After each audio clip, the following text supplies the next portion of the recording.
Hello, I think I've gone live. I always forget how to do it every single time I do it, but I'm getting slightly better each time. I hope everyone is well. It's very warm today here. It's been nice, but in the evening it gets very hot in my house upstairs. Um, so when some people arrive, I'm going to ask you a question, but I'll wait until people arrive before that happens. Let's just have a drink. So I had a very busy week. Very busy couple of weeks doing various things. A lot of things happened. Can't really discuss everything that happened, unfortunately, but it's all very interesting. I'm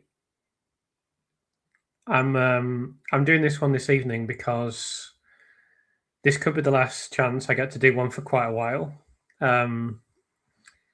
It's I'm going to move down south. I'll be living down south for quite some time after today. And the reason for that is I'm doing lots of stuff in the south of the country, including recording the audiobook. So I'll be recording the audiobook over the next couple of weeks, which I've never done before. So I'll say hello to a few people. Hello to Denise. Hi to Unicorn. Hi to Barry. Hi to Kunga. Hi to Claire. Hi to Rachel. Hi to John. Hi to Joanna. It has been a beautiful day today. I mean, it was actually really nice to have a warm day. Been in the garden, take Keeks for a walk. Keeks loves the sunshine. She absolutely loves it. So she was happy. Hi to Sue. Hi to David. Hi to Faye. Yeah, I'm sorry, it was short notice. I did kind of mention something the other day, but I don't know how often people see those posts. But I did do a post today. I don't know how often they show up for people on their feeds. Keeks has just nicked a bone down there, so if she gets annoying, I'll take it off her, but hopefully it won't be too bad. Hi to Dave. Hi to Melanistic Marble. Hi to Vivian. Hi to Christine. Thank you for so much you're doing. You're an absolute star. That's very kind. It's my pleasure. It's not a problem. Hi to Battle. Hi to Barry. Hi to Mumbland. Hi to Tink. Hi to Alexander. When will your audiobook be available? So certainly the plan is for it to be available on the day of release of the book, which is Thursday, the 9th of July. As I say, I'm recording that soon. So with the aim of doing that, there is a possibility that it might be delayed very slightly, but we don't know. It depends on various factors. But the aim is to get it out on the day of release, and hopefully we'll achieve that. I think we will. But obviously, all I can do is the recording and leave it to the company, and not even the publisher can't really control. It's up to the company to edit it together. Hi to Bren. Hi to Alexander. Hi to Patrick. Hi to Angela. Greetings from sunny North Norfolk. Hi to Emma, living in Poland. Hi to Shell. Did Kiko drink lots of water today? Keeks just likes eating, really. She has to be very thirsty to drink, or you have to encourage her or force her to do it. Otherwise, she just wants to eat all the time. So she didn't eat. She didn't drink as much water as you might expect. I'm just going to put a fan on a second, right? So I've put this on now, so you should hear that in the background. Now, could you tell me in the chat, is that really annoying? If that is really annoying, then I'll turn it off. But just tell me how much background noise that creates, because it is very warm upstairs. All the heat rises at night. Just let me know what you think. I'll just leave it on the present moment, and if everyone could just tell me if that is a really annoying background noise. So it seems good. Seems okay. So I'll scroll back up a bit. Hi to Mark. Hi to Peter. Hi to Jeanette. Hi to Lisa. Hi to John. Baylis. Hi to Kath. Hi to Paul. So before we go any further, I just want to ask people something. Someone posted a comment on the comment section for this live stream, and they were talking about something that Thirlwell had posted. They said today, but it could be either today or yesterday, and they were talking about it was related to the embolism theory. So does anyone know what that means, or does anyone have that document? Because I know they posted the whole grievance procedure again today, and they posted some other interesting stuff. They posted Lucy's last ever act on the unit, where she was pointing out some mistakes in a datex, as she did frequently. It's just very sad. You know, what's happened here is just very, very sad. She was so committed to making the unit run adequately. And I do think it's increasingly likely that she got people's backs up by doing this. I don't know. I don't know exactly what happened on that unit, but even in this recent document that's come out today, she's pointing out, is it sodium bicarbonate or something like that? There's nil? We needed this. There's nil available. So yeah, I saw that document, but I didn't see the other one that references air embolism, I believe. So if anyone saw that, if you could let me know what it's about, then I'm happy to discuss that. But I've not seen the document itself. So there's questions here about. There's a couple of questions, so I'll answer these. Kunga Zopa, do you know if Lucy sees these YouTube videos to cheer her that there are many on her side, especially you, Chris? She won't see the YouTube videos because there is no internet connection permitted to prisoners.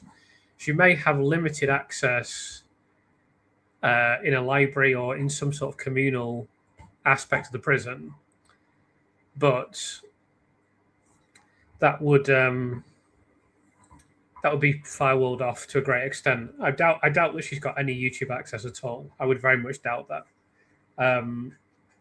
I think typically social platforms where you can post comments and stuff like that will just be firewalled off in a prison. So she certainly won't have access in her cell because they don't have internet accounts. One of the things I've talked about doing before that may be possible is to send her transcripts somehow. I still haven't organised that yet because I've been too busy, but it may be something that's possible in the future. I don't know. But she won't be able to see this, but she does know there's lots of people on her side. I mean, she's fully aware of that. By the way, if anyone wants to post this on Facebook just to let people know that it's happening, that would be appreciated. I don't usually post it myself. Well, I've never posted it myself, in fact. But if other people would like to post it, please do, because I don't do that, because I post a few things here and there, and I don't want to flood the pages with my content. But if people would like to post it, that's always appreciated. Will the audiobook be on Spotify? As far as I know, yes. It's certainly going to be on Audible, so I would assume so. And we're trying to get it to be on Apple Podcasts as well, I think. It's not really my department. I just will record it and leave it to the publisher, but we're trying to get it on as many platforms as we can, one of which, of course, we're aware is Spotify. So I think it probably will be. Hi to Matt from Warrington. My wife has read the Moritz book and is convinced Lucy had an unfair trial, but is not sure of Lucy's innocence. You have teased new information in your book. Will this convince my doubting wife? I don't know, because I don't know your wife, but I don't know how you could read my book from cover to cover and then think that she's guilty beyond reasonable doubt. I really don't know how you could possibly believe that. That's very much up to the individual, though, of course. But I expect the vast majority will recognise that this is an unsafe conviction, as I believe it to be. Obviously, it's not up to me to talk about Judith's book. I mean, I've kind of spoken about it a little bit on the channel, perhaps, but I don't want to sit here slagging off someone else's book. I'm sure she worked very hard on it. I'm sure Jonathan Coffey did. I do think that my book is better in terms of going into a lot more detail on the critical aspects of the trial, the critical science on which and evidence on which Lucy was convicted. I hope it'll convince your wife. I hope it'll convince other people. All I can do is put it out there and ask for your support and hope that it does well. Hi, Chris. Hi, Elder. It was hotter in the UK than Italy today. Yeah, it was pretty warm today, considering it's been very, very pretty disappointing May, hasn't it, until now? In fact, just a couple of days ago, it was chucking it down around here, and Keeks got absolutely filthy when I took her out. So it was nice to have a sunny day for sure. Hopefully, well, I think it's due to last for a while, isn't it? So that's good news. Hi to Medium. Thank you for your diligence. That's no problem. US Watcher here. Question: I know there's huge importance placed on new evidence for a appeal. What's the complete list of new evidence that exists now? So I can't. I know there's 11 items. I think the insulin evidence is critical. I can't go into all of everything that I know about that. I have covered it in as much depth as I can in my book, and I hope that people enjoy reading that. I think it will be pretty thorough when it comes out. There's other new evidence. I'm not privy to all of that, but I know that they've included numerous things that weren't in the original trial. So I don't think there's going to be a problem in meeting the bar of having fresh evidence. I really don't. And I've said countless times, really, I fully believe that this case will go to the Court of Appeal. I do believe Lucy will be exonerated. I just want that to happen sooner rather than later. I'm very confident she'll be exonerated now, based on everything that I've seen and based on what's available. We'll just have to wait and see. But I think there's plenty of new evidence available. I think, again, I can't talk about all of it. I do know some of it that is not in the public domain, but I don't know all of it. So I can't, unfortunately, sit here and list everything. But all I can say is there's some stuff to do with science, some stuff to do with statistics, and of course there's the biochemical insulin type stuff. Hi to Patricia, good to have you here. Could Lady Thirlwell amend the terms of the inquiry? Patrick asks. No, she doesn't have the power to do that. Of course, she's an autonomous human being, and she can do whatever she wants.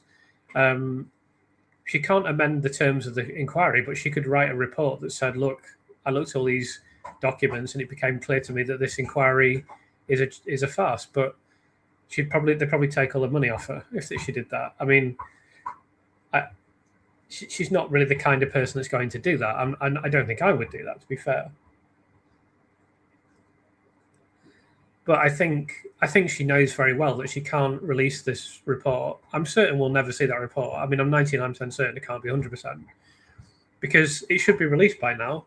It's going to be a year late by the next window when they're supposed to release it. So I'm pretty sure she's just kicking it down the road and waiting to say, "Oh no, what can we do? Now the case with the Court of Appeal, we can't possibly release the report. That would be completely inappropriate." And to be honest, that's the most responsible thing to do in these circumstances. And if she does that, then she should be commended for that, because it's the right thing to do. Of course, I would be less supportive of her decision to say, "Oh, this is all just noise" at the start of the inquiry, which will go down as one of the more ill-advised statements she's probably made in her life. But I think it's very, very clear that we won't be seeing that report anytime soon, and I suspect we'll never see it. How on earth is Thirlwell still releasing stuff? Well, I had a theory about this today. I mean, some of this stuff that's been released, as I pointed out previously, this is 10 years old. I mean, there is no justification for this delay. However, I think they've released so much stuff in recent weeks that is exonerating for Lucy, and at the very least can act in Lucy's defense. So I just wonder if they're releasing this so they can say at some future date, "Look, we released all the documents and we never released the report, so we did a responsible thing." Because I think inevitably there will be an inquiry into the inquiry. I think that's just a matter of time. So considering that, Lady Thirlwell wants to be able to defend herself naturally. So I think part of the reason, it's a lot of stuff they're releasing is if not entirely pro-Lucy, it's certainly stuff that can be read as being pro-Lucy. And given that the modus operandi and terms of reference were completely against Lucy, that's quite surprising.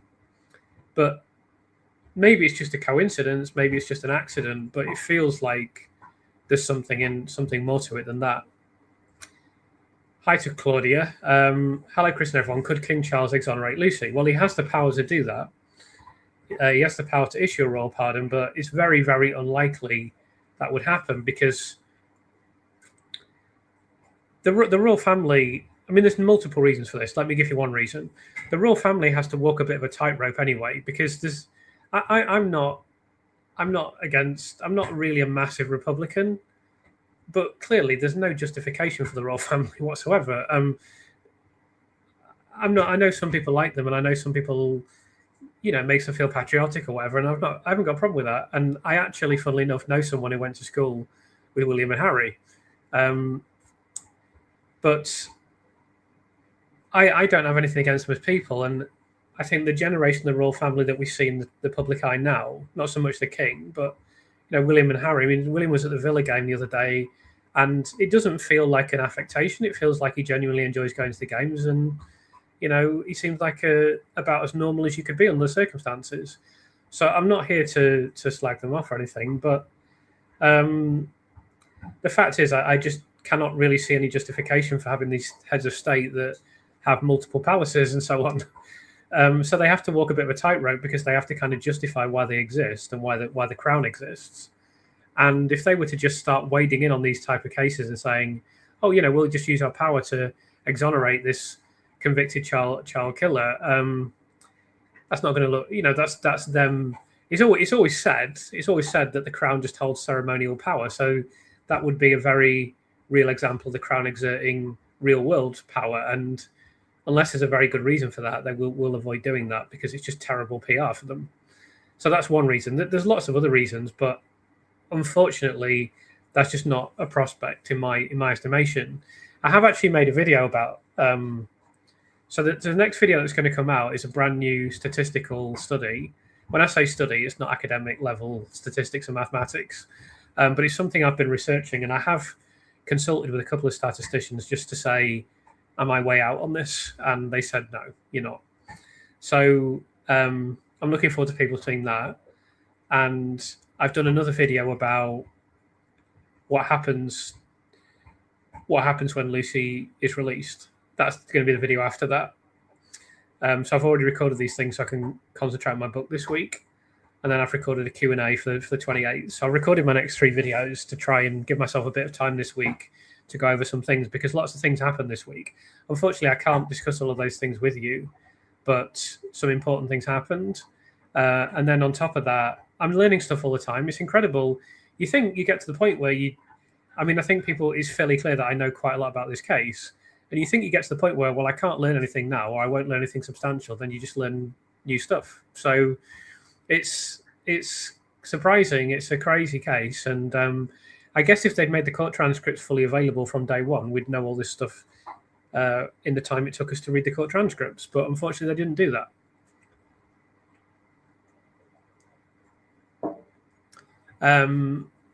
Yeah, I think that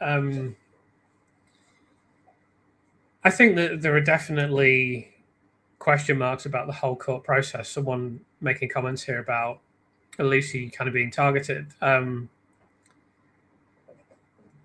always assume that everyone acted in good faith. I have to make that assumption. I can't prove otherwise. And, I don't wish to say anything other than that, but I understand why people feel very uneasy about what happened in court. It does seem, I think, I believed it was an unfair trial 2.5 years ago, or whenever it was, just over 2.5 years ago now. I very quickly believed it was an unfair trial. The more that we learn about it and the more that we uncover, the more unfair it seems. So I completely understand why people feel annoyed, irritated, angry about that. But I do think there's a degree of complacency as well. So when I did this analysis recently of the legal paper that's been published in Northern Ireland, I noticed, one of the things I discussed was the extent to which there is a faith in the adversarial system. I think the judge just sits there thinking, right, well, we're having a court case. That's what we always do. There's two barristers. They're putting forward robust arguments. That's what always happens. There's experts. Actually, there's more experts in this case than usual, so that's a good thing. It's a really long trial, so there's more evidence than usual. There's been cross-examination. There's a jury. We handed it out to the jury, which is what we always do. They've given a verdict. What's the problem? This is what we always do. And I think there's a complacency about the system, which would be very natural if you spent your entire life working in it and if you'd made what I would assume would be millions from working in it. I think we can safely say that Judge Goss is a millionaire, or certainly he should be a millionaire. If he's not a millionaire, then he hasn't spent his money very wisely, or somehow hasn't worked very much, because he's clearly a top judge. And if he's a top judge, he's 70 years old when I don't know his exact age now. Let's see if I can find out his exact age. Hold on a second. Yeah, so he's 73 years old now, according to this. Born the 12th of May, 1953. So it's his birthday 10 years ago, so he just turned 73 10 years ago, and he's still working. So if he's not a millionaire, he's got some bad financial advice. I'll tell you that for nothing. So naturally, when you're in that situation where you've massively benefited from something, it's one of the most basic principles of life that you don't bite the hand that feeds you. Why would you? And I wouldn't even be critical of him for not doing so. It's just a very natural thing that people will do. It's like when like with footballers, that like this week Mo Salah has made these comments about Liverpool that are kind of critical of the manager, Arne Slot, and he's leaving the club. He may not play again now. He was supposed to play one more game, but he may not play again. I'm sure he wouldn't have. I know he was moaning earlier this season, but it's indicative of someone who's coming to the end of their career at a club. Generally speaking, footballers are not going to sit there and go, well, this club's useless. We can't get a simple thing right. It's absolute shambles behind the scenes. The managers, it just doesn't happen. It's always, oh yeah, we all support the manager. The manager's great. But because they know what side their bread's buttered, obviously. So I can't be too harsh on the judge for being complacent, but I do think there was some complacency in this court case. Maybe her parents watch it and inform Lucy, Emma says. Yeah, it's possible. I know they've watched certain things. I also think it would be very important for them to not distance themselves from the case, but not completely be immersed in it all the time. They're living with the horror, the trauma, the pain, the suffering of this all the time, constantly.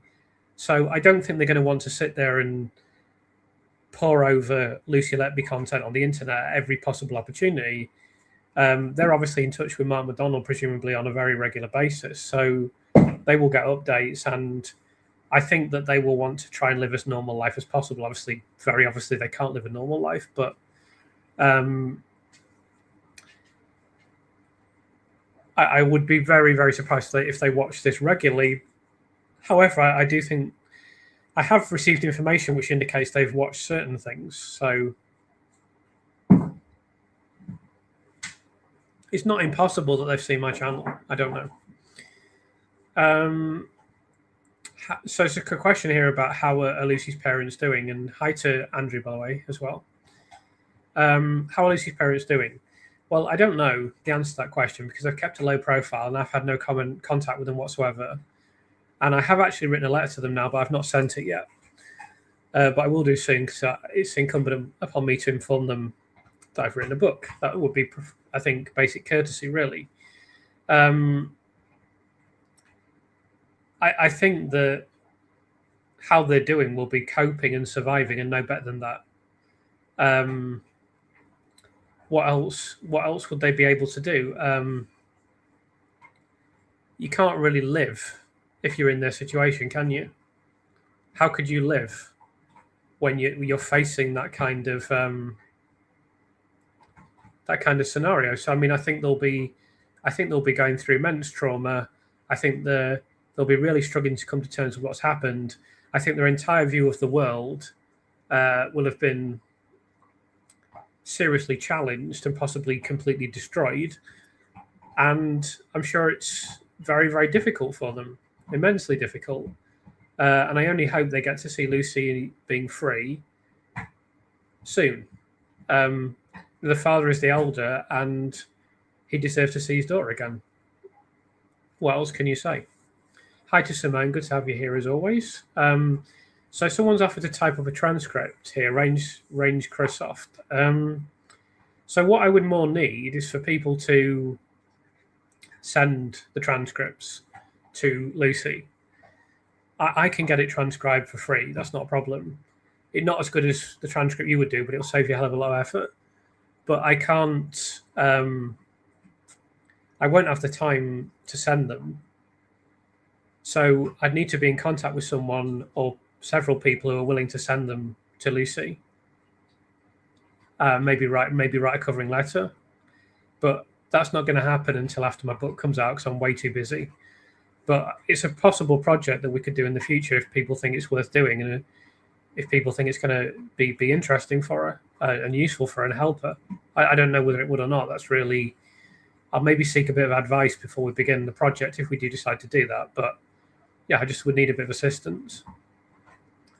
Hi to Kathleen from Bangor, Northern Ireland. Nice to have you here. Good evening, boss. Great video earlier. Your stamina and tenacity is inspiring. Well, thank you for that.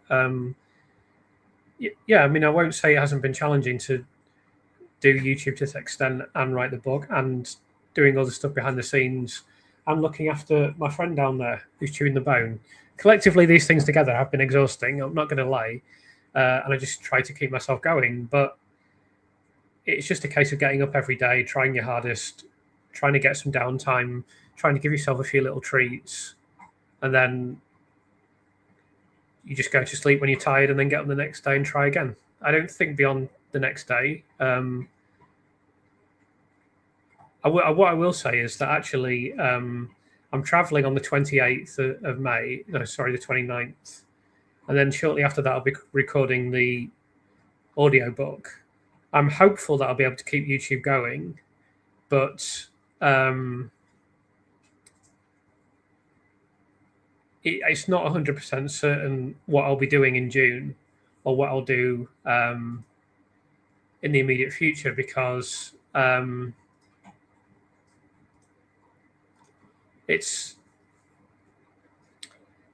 going to be in London a lot at the start of June as well. So if you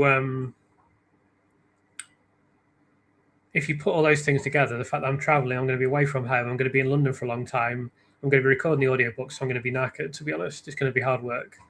Put all these things together, I don't know what I'm going to do with regard to YouTube.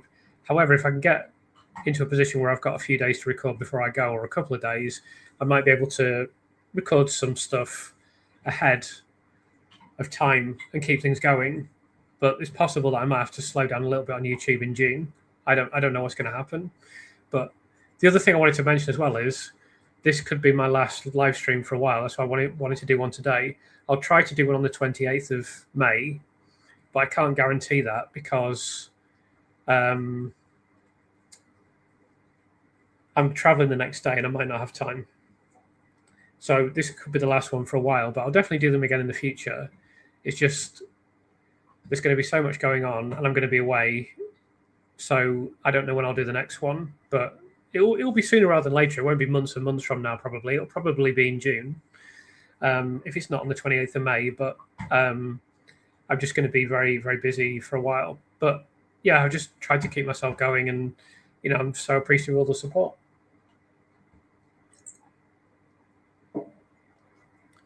I imagine Lucy's able to receive cards, short letters showing support. I've read stories from people. Yeah, I mean, she's definitely receiving correspondence, and I know that she really appreciates that. So anyone that sent stuff, I'm sure is very much appreciated and is very, very valuable and very worthwhile for her. Hi to David. Fantastic and indefatigable effort on your behalf. Yeah, I mean, I've just spoken about that, but thank you. I appreciate it. Has an obstetrician ever commented why the stillbirth rate dropped at exactly this time neonatal deaths and incidences increased? I think I've got that on my list to ask Martin. I don't know if I've asked Martin about stillbirths. I think I asked Michelle about it the other day, if I remember rightly. It's not something that I would be enormously qualified to comment on, so I don't think I've got an answer to that. I think it's an interesting kind of topic for the channel that I may ask Martin about at some point. I don't think I have. I've referenced it briefly in my book, but I didn't go into it in too much depth because you can't go into everything; it's impossible. And also, it's really an interesting illustrative issue, but ultimately, you're not going to defend yourself in court by saying, "Oh, look, the stillbirth rate when it's it can just be brushed off as a coincidence." But it is an interesting question. I'll try and put it to Martin at some point soon. Definitely reading your book. Thanks for answering. No problem. Appreciate the support. Hi to Tammy. Glad to have you here. Why are you so confident those in power will do whatever they can to not embarrass themselves? The actual evidence may not matter to them. Absolutely agree with you on that. But I think there have been several good signs recently. The first thing is that there's been this field case that was referred back to the Court of Appeal from the CCRC. Now that's going to go on to a retrial. Now that seemed, I know it's something that may not have happened previously, so that seemed like a pretty big deal to me. The fact that they were referring a case back for a retrial where there'd previously been what was deemed a safe conviction, and I think more broadly speaking, there's been, I think, a conscious effort by the CCRC to at least recognise that they've made mistakes in the past and that they need to redress the balance. So that's the first thing. The second thing is, I think the standard of evidence and the quality of support that Lucy has is enormously significant, enormously important. And then, in addition to that, it's getting harder and harder for the prosecution to put witnesses in the Court of Appeal, because I don't think they're going to call Evans. I'm doubtful they're going to call Bohin. Hindmarsh is obviously under a bit of a cloud. And the thing that's a big deal as well is that at this point in time, getting new experts into the court, they're now in the inverse situation. So when Lucy was in court initially, it was hard for her to get defense experts because of all the usual problems with getting defense experts, particularly to defend against what is a contentious case. But now, imagine if you were an expert now and you were faced with the prospect of being written into this court verdict for the rest of your life and the rest of known human history, in fact. And bearing in mind what we've seen on the front page of The Sun, where it says, this is going to be the greatest miscarriage of justice of the century. Now, would you want your name in that final verdict and judgment in the Court of Appeal documents and essentially written into history as having defended the prosecution and having attempted to block the exoneration that occurred in the greatest miscarriage of justice in British history, or in this century, or however you wish to describe it? Would you want to be on the side of the prosecution at this point? I don't think I would. I think I'd be happier either on the defence side or just not getting involved at all. And I think they're going to really struggle to get experts. So that's another reason. Another reason is what the Court of Appeal usually does is brush things away with legalistic arguments. You know, in the original court judgment, when Ben Myers was still representing Lucy, they made this typical argument that they make of, you could have said all this a few years ago. It's going to be unbelievably difficult for them to do that because they know the eyes of the world are watching them, and it'll be more intense by the time the Court of Appeal is actually making the judgment. They know there's multiple newspapers, and the thing is, there's going to be more stuff coming in the next couple of months, obviously including my book. So it's going to get ratcheted up and ratcheted up. It's going to get more and more intense, and they're going to know there's multiple newspapers watching our every move. If we put something out that is not highly credible, they're going to give us an absolute hammering. The court system's already had an absolute hammering. That's why the CCRC are making a conscious effort to try and be more reasonable, essentially. And I think if you put all these things together, it's just getting to the point where I just cannot see them turning away the appeal. I think there would either be a retrial or it'll be quashed completely.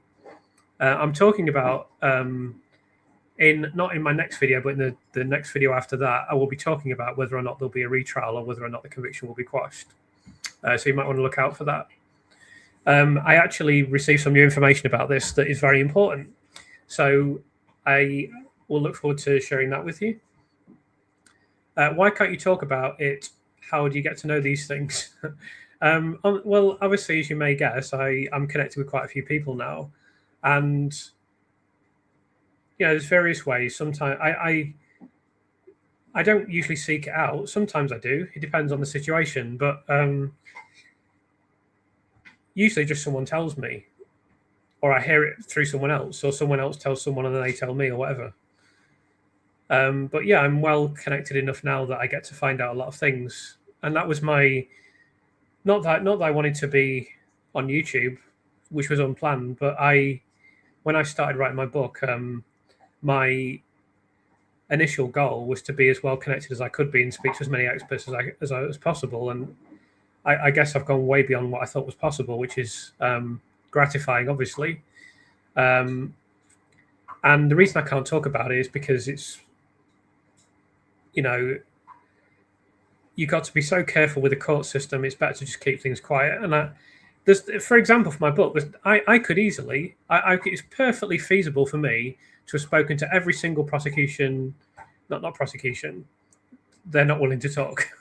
Every single defense witness. They don't see themselves as acting for the defense. They see themselves as people that have produced scientific reports. But for want of a better term, I could have spoken to every one of the defense experts. This panel of 31 strong, and I could have said, right, lay it on the line for me, and I could give you so much information, enormous amount. It would be a massive challenge to get it all in a book, obviously, but I can't do that because the Court of Appeal frowns on that, and that makes them into a campaigner, and you have to keep the science and the campaign separate. So I try to be really respectful with regard to that, because I would hate to do something that damaged Lucy's appeal. So sometimes I err on the side of caution too much. But I'd rather do that than do something to damage Lucy, of course. So if I don't talk about something, if I know something and I don't tell you, it's always to help Lucy. It's never me being, oh, look, I know something you don't. It's always with Lucy in mind, always. And I think sometimes I should say as well, with respect in the court, I do try to be respectful of the court. I think constructive criticism of the judicial system, of the court system, of the criminal justice system is justified, and I've got no qualms about voicing that when I believe it's legitimate. But I do think at the same time we should be respectful to the court. The court system is the best one that we have at this point in time. We do not want to live in a society where there is no court system, where you get no trial, or a banana public kangaroo court type system. So I do think it's important for us to be somewhat respectful of the court system, while also being willing to be robust in our criticism when it is justified. Hi to Reflective, good to have you here. Who's doing the forward for your book? So there isn't going to be a forward. And the simple reason for that is at one time I was intending to have a forward.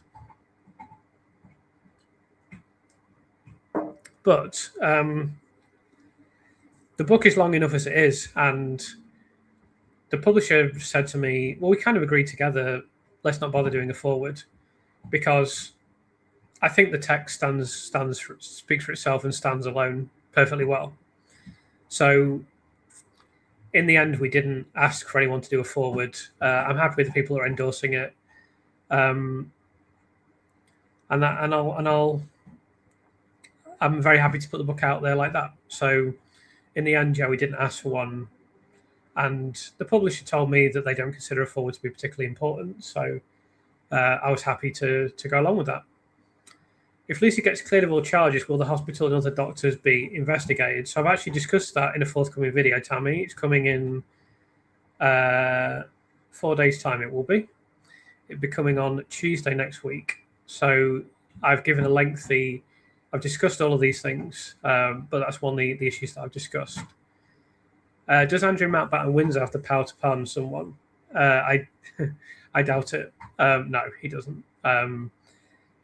He's not going to have a lot of powers left the way things are going as well. The one politician that can intervene in Lucy's case is Lord Hermer. Have you contacted him, and do you think it would do any good? Don't know anything about him at all until you just mentioned his name. The Attorney General for England and Wales. Well, I doubt he'd do it, don't you? I very much doubt that he's going to go against the court system and pardon Lucy. It would be a bit out of character, I would suggest. I haven't contacted him because I didn't know anything about the Attorney General, really.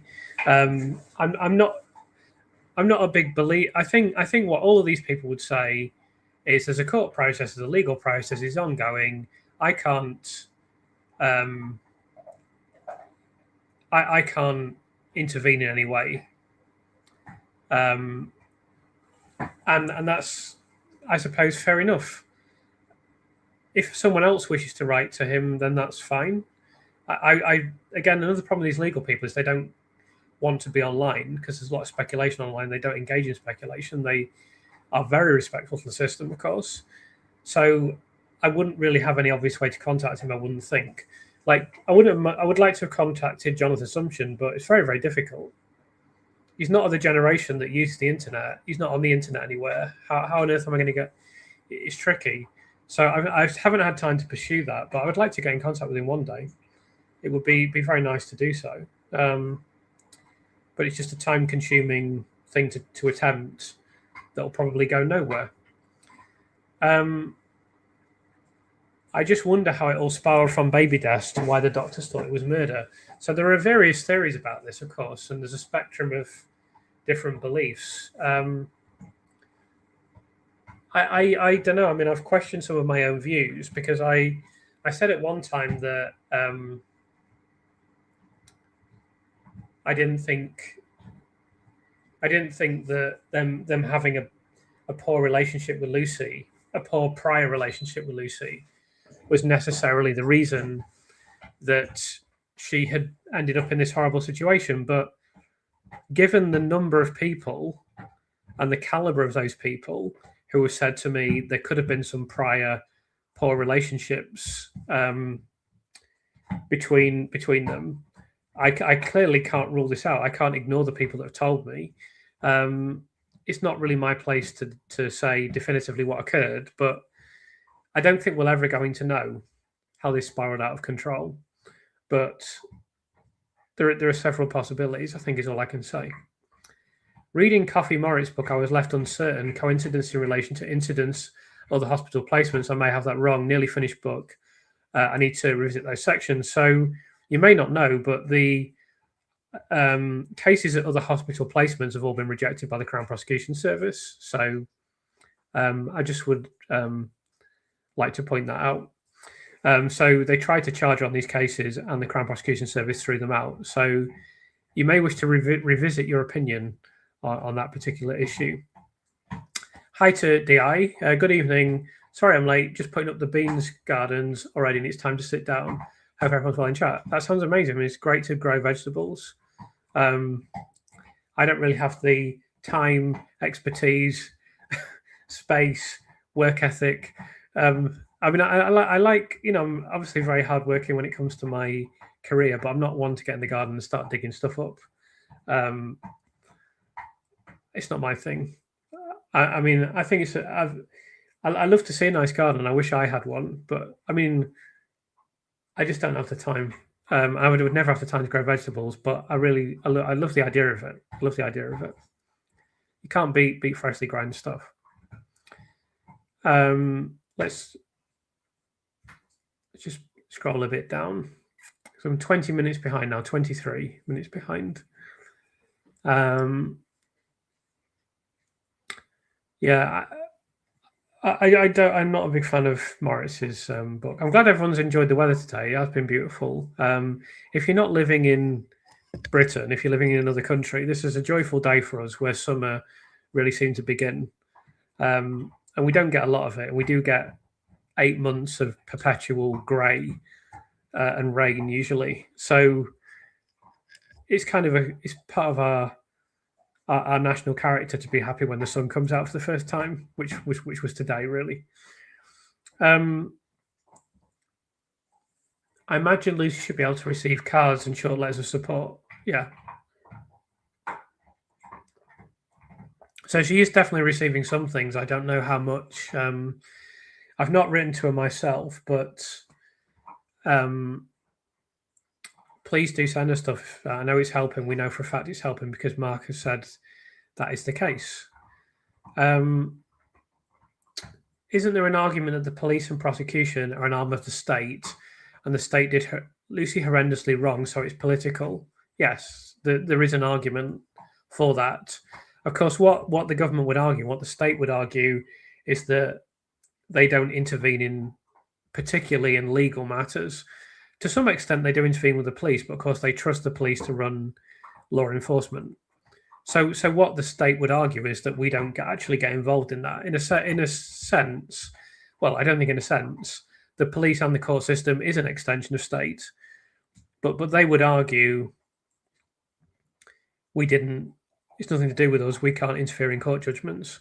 So that would be their response. But it's legitimate to say that, I think. I've been on juries. The level of understanding of juries, even in simple cases, is scary. The adversarial system is flawed in these lengthy, complicated technical trials. Yeah. I know it is scary when you encounter people and you see their reasoning ability and how poor it is. I'm in complete agreement with you. I just that's why I'm ambivalent towards juries. I'm not against them, and I'm not really massively in favour of them. I don't think abolishing juries is going to help, really, but I don't think keeping them is going to help either, particularly. I don't think that's the problem with the system. But yeah, people's reasoning ability and logic is not necessarily great, usually. Hi to Mervyn, good to have you here. Why did Brery keep admitting high-risk babies, including the triplets, if he thought there was a killer on the unit? Well, they had a clear financial incentive to do this, is one possible reason.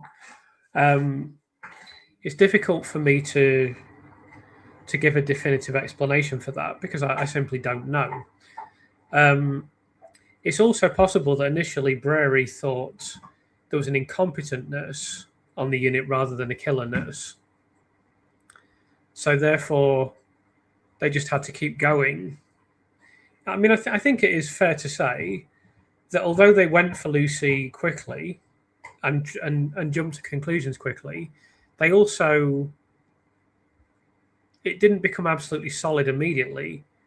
So they might have thought, right, well, let's, keep going with what we would usually do and hopefully everything will work out okay. I really have all the answers for what happened on that unit or why it happened. I mean, you're asking a very logical question, Joanna, but I don't think there is a logical answer to your question. The only person who can answer these questions is Dr. Brery and the other consultants on the unit and the hospital itself. And I don't anticipate they're going to be saying anything for quite some time. So I can't answer your question. That's the best I can do. Has anyone done a critique of the Coffey Moritz book? I'm skeptical of it. Well, I don't think it's really my place to do that. She's Coffey and Moritz are fellow authors, and I'm not here to, and I wouldn't wish to sit here slagging them off or bashing their book. I'm sure they tried their hardest. Writing a book on this topic is not easy. It's a complex subject. You have to bring together lots of different sources of information. It requires a lot of skill and time and effort. I'm sure they tried the best that they could. And I really think, given that I'm a fellow author, I think it would be completely wrong of me to do that. But I think it'd be interesting for someone else to do it, for sure. Hi to Senor, good to have you here. And hi to HA. No worries about being late. These things happen. Hi to 19 nurses. Great to have you here. Should Chester Police have taken in the consultants rather than an executive? The execs did, after all, look for wrongdoing and found none, so they did the job. I see. I have to be careful what I say because there's this new arrest for perverting the course of justice, right? So the first thing is that I don't know what's been found or why there is a charge or an arrest, I should say, for perverting the cause of justice. So I can't comment about that at all. So I have to be careful about what I say. Just bear with me 1 second. Getting dark now. Yeah, so I can't comment on that. With regard to the previous arrests for this criminal manslaughter, corporate manslaughter, isn't it?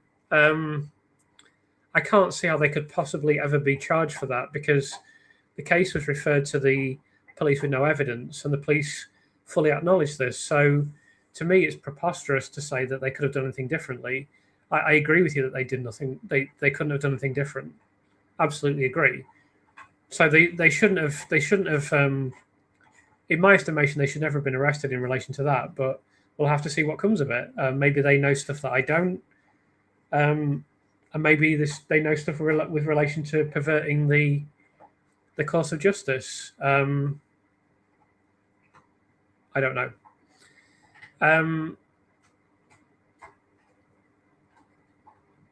Let's go a bit further down. We stand behind you. Please stay strong. I'm following you for more than 6 months. Marie, South Africa.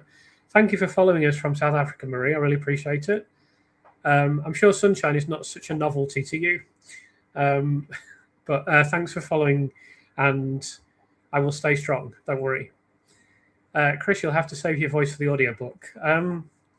Yeah, I mean, it's okay. It's still pretty good. It's not disappearing yet. So, yeah, it will be quite a. I mean, I don't know what to expect. I've never done it before, but at least I've practiced doing these audio recordings. It'll take a little bit of practice, a little bit of getting used to, but I'm quite looking forward to doing it. Whether I'll feel that way at the end when I'm exhausted, we'll see. But it'll be interesting. Chris, your agent has asked you to do media training, have they? You don't need it. Well, I will. I don't have an agent, firstly. I don't have a literary agent, actually. Whether I'll have one in the future or not, I don't know. But I actually don't have a literary agent currently. I do have a PR representatives who are helping me, and they've told me that they will help me with the media, and they will help me in every capacity possible. So I would be foolish to not take them up on that assistance. Obviously, appearing in the media would be the first time I'd done it. Well, actually, I was interviewed by Radio 4 when I was about 8 years old. Now, hold on, I would have been 7. So you can ask if you want to know what that was about. I'll tell you a bit later. But yeah, it'll be in about 25 minutes from now because I'm way behind the comments. But yeah, that was the last time. Surprisingly, that didn't lead to a lot of publicity. But it'd be the first time I've appeared in the media, and I'll just try to handle it as well as I can. I don't know what's going to happen exactly, but I'll just do the best I can. What else can you do? But I think I would be foolish not to take up any offer of assistance that is there. However, thank you for your comments and kind remarks. They're very much appreciated. Hi to Christine. How are you and Doggy? I'm good. I'm a little bit tired, but I'm really well. And the great thing is that I don't get hay fever this time of year, so that's really good. Keeks is literally, so we're 55 minutes in. Keeks has just been chewing a bone the entire time. So I don't know if you can hear her, but she's giving that bone a good hammering. But Keeks is always the same. Keeks just loves life. Keeks loves life. Keeks loves people. Keeks loves other animals. Keeks just loves everything, and she's just full of beans and full of energy, and she's just an amazing companion, I must say. Let's go a bit further down. Did you watch the Malkinson documentary? No, I haven't had time. I was actually I saw Anna did something on Malkinson. I was thinking of having Anna on to discuss it, but I haven't had time to speak with her. It's been hard to arrange interviews because I've just been so busy. Hopefully there'll be more coming soon. I'll have more time to arrange some with a bit of luck, but we'll see what happens. Let's go a bit further down.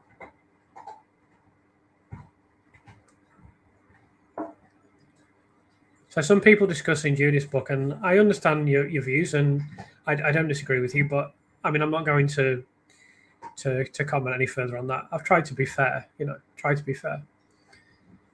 Peter Hitchens said he heard rumours that he might be referred around Christmas. Do you know if there's anything in that? Well, Vera Baird's tenure at the CCRC ends on the 6th of December, so it would tie in rather neatly with that. So we could see a November, December referral. That's possible. I don't know any more than anyone else, so they don't tell anyone anything. They don't even tell the defence a great deal. So I don't know anything. All I can do is do what I can do and hope that they do something sooner rather than later. I think considering they've only just appointed some new commissioners, it's going to take a while. It's not going to happen before my book comes out. I think we can say that with some confidence. I think it'll be after my book, in all probability. Hopefully it'll be before Christmas, December, but I did hear quite a long time ago, and I mean last year, that there wouldn't be a referral until well into this year and possibly towards the end of this year. So that this all fits in with what I was expecting, and I know it's frustrating for people, but we're all just going to have to be here for the long haul. And just keep fighting and do the best that we can, and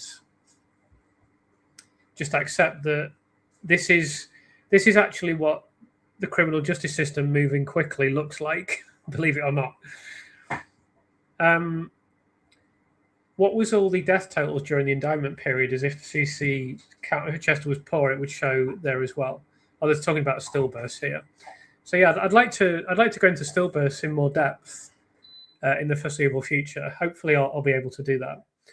Your book will definitely bring some interesting media articles, critics for sure. At the end of the day, it will keep Lucy's case in the forefront of public opinion, which is where it needs to be.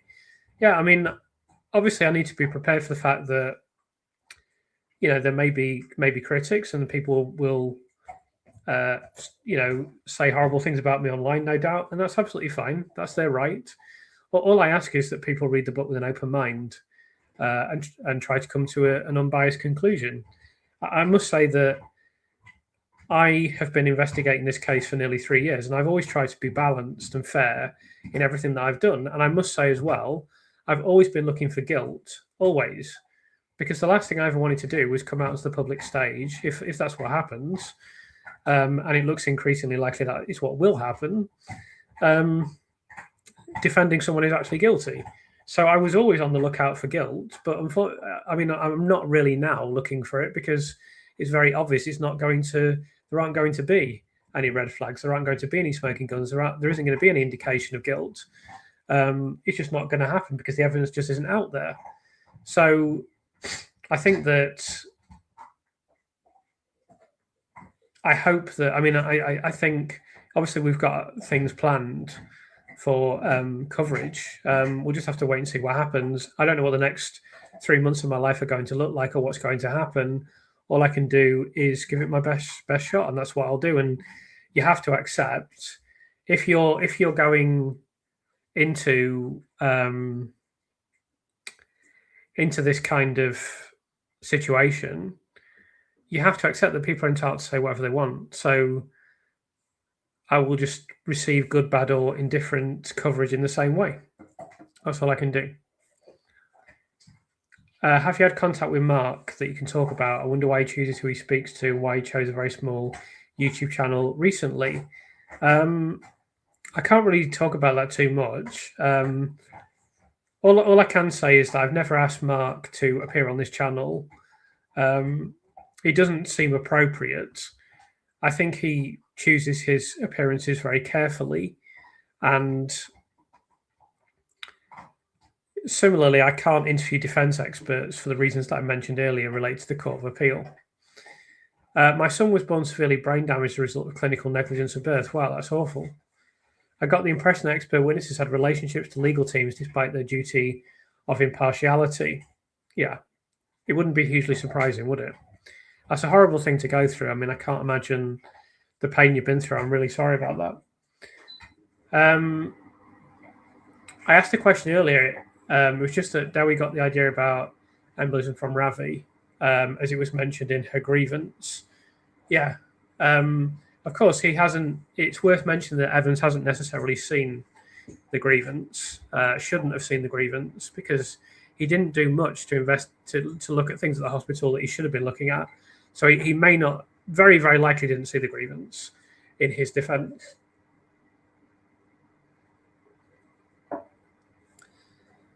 Hello, glad to join. Hope every day for Lucy's Justice. Great to have you here, eSymmetry, as always. Hi, Chris. Are you open to interviewing anyone, expert or otherwise, who would defend the prosecution? Absolutely. I've asked for this numerous times. If anyone wants to come on here and defend the prosecution, it would have to be a person of a certain caliber.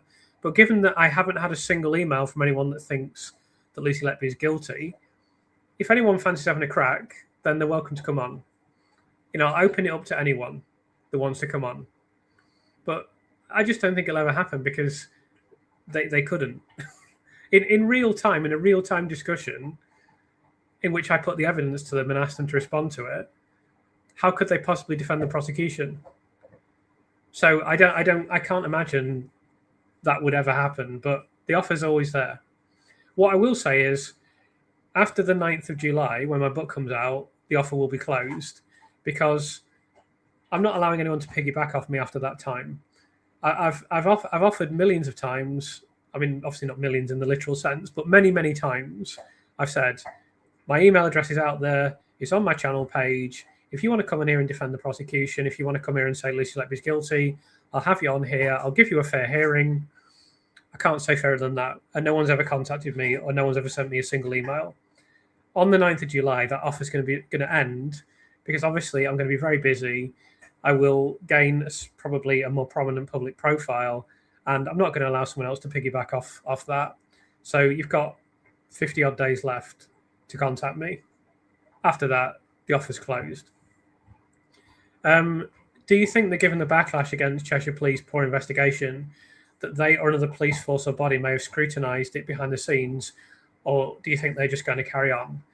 I think that for Cheshire Police, they are so invested in the narrative that they have created and the position that they've got themselves into, that I think that they will just continue indefinitely. I don't think they will ever stop now until this is overturned, and they have to. There are instances previously, though, of cases being overturned and the police refuse to apologise, which I think is despicable, really. But whether we'll be able to drag an apology out of Cheshire Police or not, I don't know. But they're full on 100% committed to defending their conviction, and they will never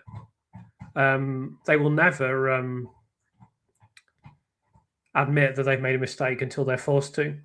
I can absolutely guarantee that.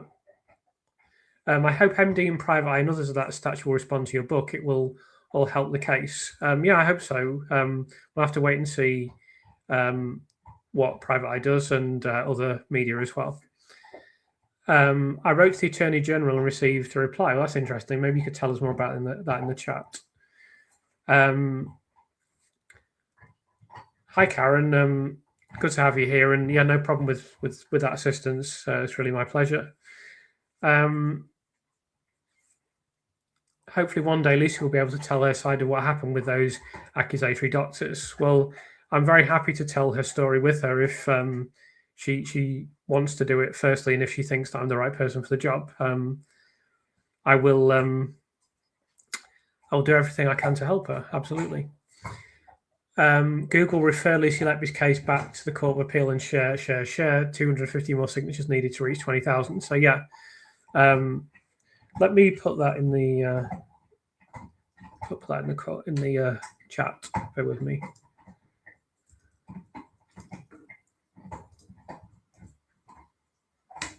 There we go. That's the petition in the chat.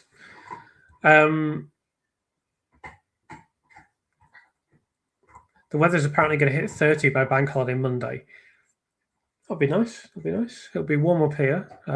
But yeah, I like going out in the. I do like taking. It is. I mean, obviously, it's quite beautiful around here, and it's always a little bit more beautiful when the sun shines, of course. Thank you, Jeremy. Jeremy says thank you for all the brilliant work you're doing. Appreciate the support very much. I can hear Kiko chewing a bone. She's been a bit noisy now, actually. But hopefully, it's not too annoying. Loving hearing Kiko enjoying a bone. Yeah, that's good. She also wants planting tomatoes as well. E-Symmetry's planting tomatoes. That's really, really cool. I love that. I'd love to grow my own food, or any sort of more natural way of living is always great. So I really, I think that's magnificent.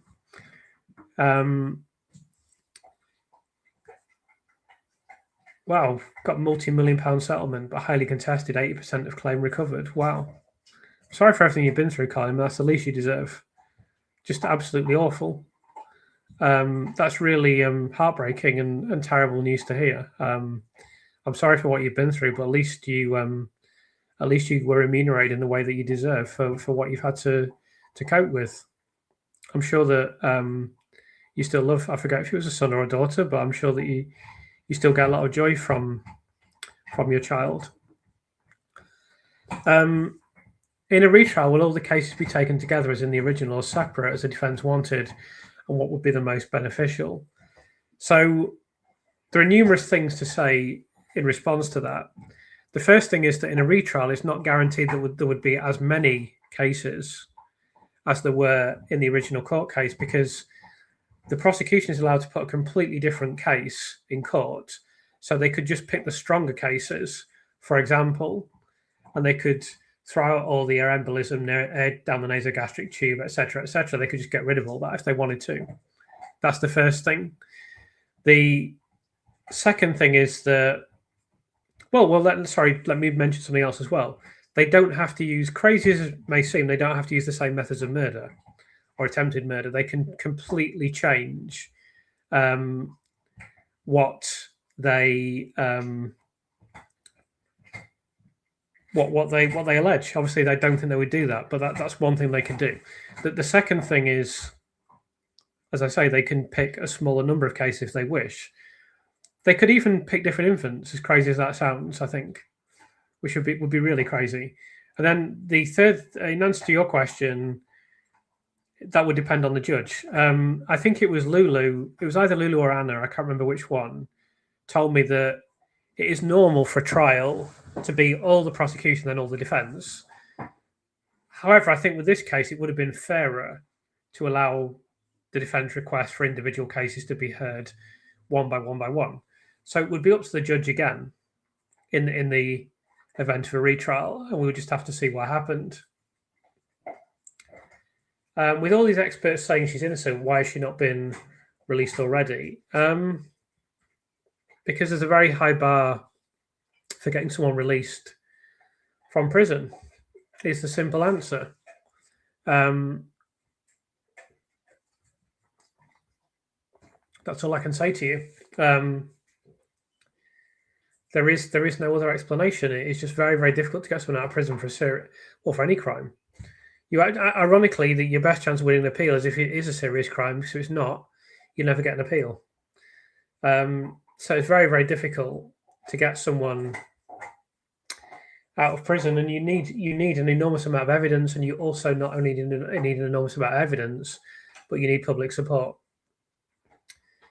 So it's yes, very, very difficult, but we just got to do our best for Lucy and do our best for justice as well, I believe. Hi to Martin, good to have you here. Just reading No Smoke by Sandra Lean, written before the case, lists 12 criteria for judging miscarriage of justice, and Lucy's case seems to fit 11 of these. Yeah, that's interesting. I've not read that, but that there are clearly many problems with Lucy's case, and it very, very obviously does fit the criteria for miscarriage of justice very neatly. If the arrested hospital executives went down the route that no murders were committed, game over. Plus the fact that they will probably have a better defence than Lucy. Well, certainly the hospital executives have started to say things that are favourable to Lucy at the Thirl inquiry and so forth, which may be why they've been arrested. But it's hard for me to say anything more about that than I have already due to the current situation. Such a pity you can never do an interview with Dr. Evans. I know he'd not do after his car crash interview with John Sweeney. I think it's fair to say Dr. Evans will never be engaged in an interview with me based on my interaction with him.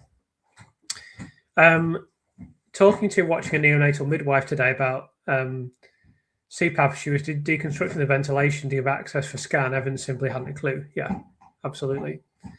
It's unbelievable, but yeah, I think that would be a very accurate way of describing it. The Shuley panel was also looking for guilt and found no malfeasance other than failings, within the NHS. Absolutely. They were, what could have happened, in fact, is that they could have found evidence of guilt. And if they found evidence of guilt, it was agreed that they would reveal this. Not only would that have been bad for Lucy, that would have been the end for her. She would have had no prospect of an appeal ever. That would be her finished. So it was a bold move, actually, for her to say, I agree to the terms. I know I did nothing wrong.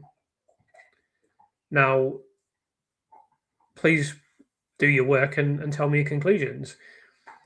And that could have backfired massively for her, and that she would have been finished. If just one of them had said, actually, there's very good evidence of guilt here, she's done.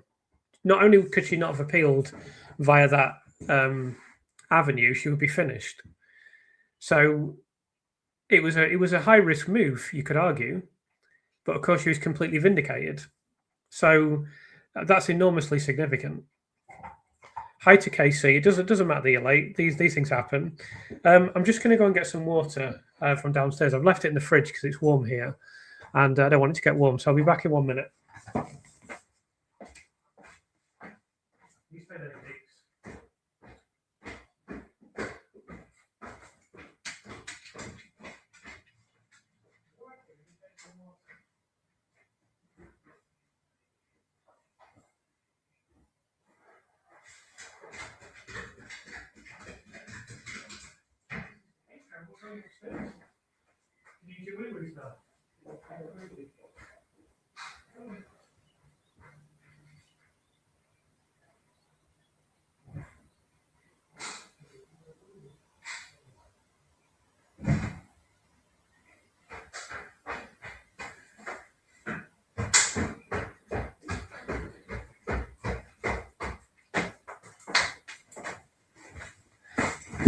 Right. Kiko has decided that she needs a wee. So in 5 minutes, I'll have to go and get her. She'll make it known when she wants to come in. Don't worry. She doesn't wait for me to decide. That's for sure. So I'll have to go down in a few minutes.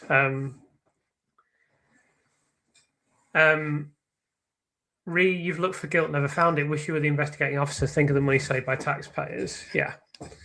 Well, I think any competent medic would have done things very, very differently. Clearly, the one thing I will say is that the kind of the insulin readings could be seen as concerning. Obviously, I've dealt with the issues around the insulin, and we'll be dealing with this in more depth in my book and explaining the current situation with regards to the insulin evidence. But I can see why that may have been considered concerning, possibly because it kind of fitted in with conventional understanding at that time, even though it is still very flawed, even though the logistics of it and the bags and the fact that they never kept the bags and there's no vials missing. And there are problems, there are big problems with enormous problems, even with the way that the insulin evidence was presented in court, massive problems. But I can at least see why the readings might have been considered significant, perhaps. Now, why at the time no one did anything with them, I have no idea. Why the police were asking Dr. Stephen Breary to look through notes, I have no idea. And also we know now that the readings were not actually anything out of the ordinary, because the perspective they were looking at was from the perspective of an adult, and actually in a neonate, in a premature infant, in a small child, the situation is completely different. We know that now. This research is actually very solid. It couldn't be more solid. So we know now, we can be extremely confident that there were no insulin poisonings, way beyond. I mean, when you take the logistics into consideration and then couple them with the fact that the science now just says, this is pioneering science that just says, look, this is just normal for a small child. So you've got a ridiculous series of coincidences that are required. You've got the fact that it's completely hypothetical. You've got all of the problems that I've discussed ad infinitum with regards to the insulin cases. And now, on top of that, you also have the fact that new science says that, well, actually, this supposed smoking gun, the only thing you can say about it is this decoupling between the insulin and the C-peptide level. And actually, in a neonate, that's not even unusual, let alone is it a smoking gun of guilt. So when you put all that together, it's very obvious that Lucy didn't spike the bags. But how could you possibly claim that anyway? Because no one's even seen the bags. But then on top of that as well, there's this blue post-it note that I've highlighted many times where she says, obviously there's no evidence against me. Now, had she spiked something with insulin, she would know that there could be evidence against her. So that's another indication that there were no insulin poisonings. So if you put all these things together, it's just they're falling apart now. They don't have any credibility left. It's just up to the system to understand that these supposed insulin poisonings are just not credible. They're not even remotely credible, because this new evidence is critical. It's critically important. It's really the evidence that will exonerate Lucy, because it's just a new understanding. It's publicly available. It's been published now. It's been peer reviewed. No one's going to go up against it, because these two people are world leading experts. I mean, Professor Chase has an absolutely extraordinary academic record. He'd easily be in the top 0.1% of academics in the world, easily. You're very, very few that would come even close to his published academic record. And it's been entirely focused, or not entirely focused, that's not true, but largely focused on this subject matter. And they do real world modeling that actually works in the real world with real cases. So it's not even theoretical or academic. It's a very high level academic study that's then enacted in the real world with real world modeling. And it's available online, and you can go through all the references and so on and so forth. So it's critically important. I better just go and see if Keeks wants to come in, which she will do.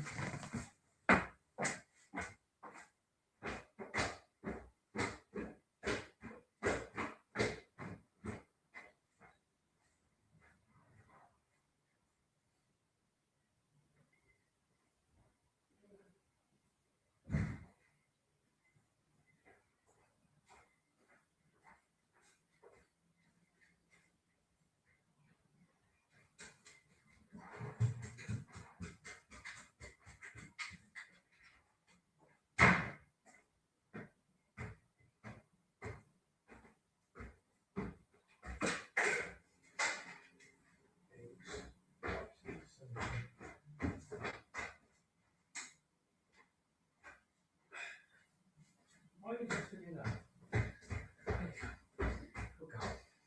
Hold on. You come in here. Come, let's get you a drink as well.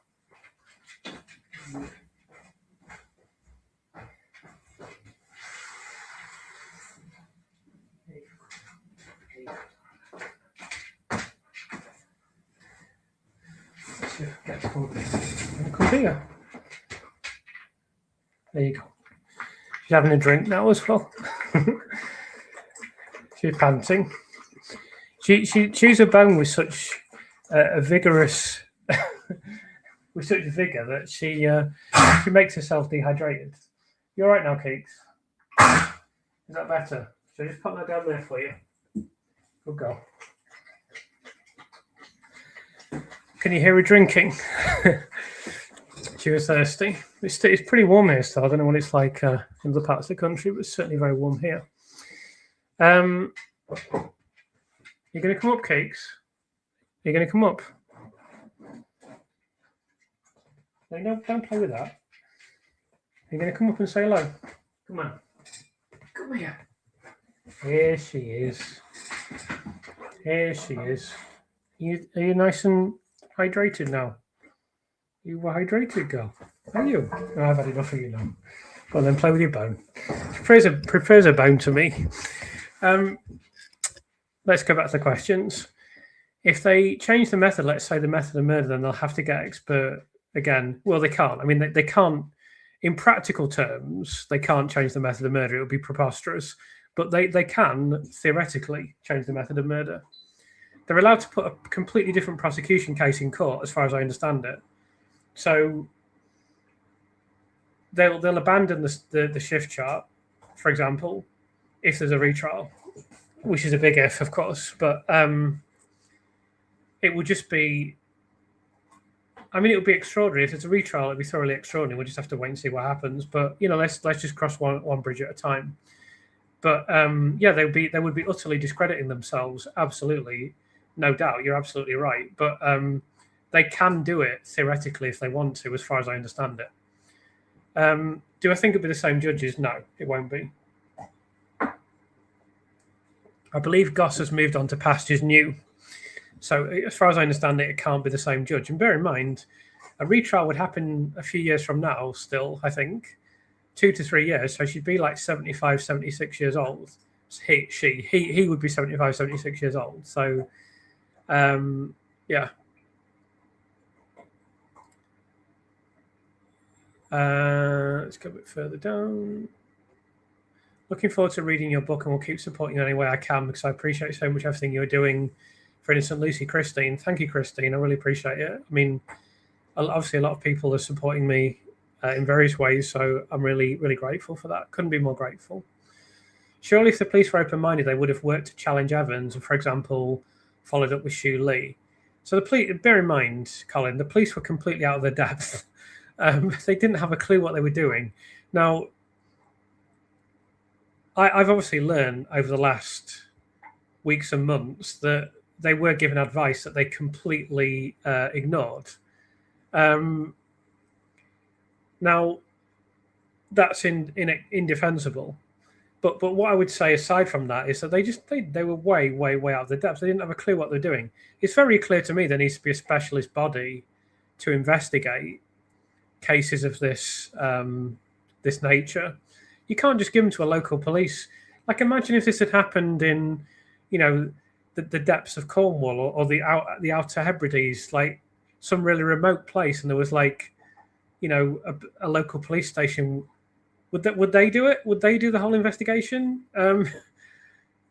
It's ludicrous. There has to be a specialist body to deal with complex medical investigations. Actually, Blacon, although it's a small police station in a relatively sleepy town, it could have been somewhere smaller than that. It could have been somewhere more remote than that. But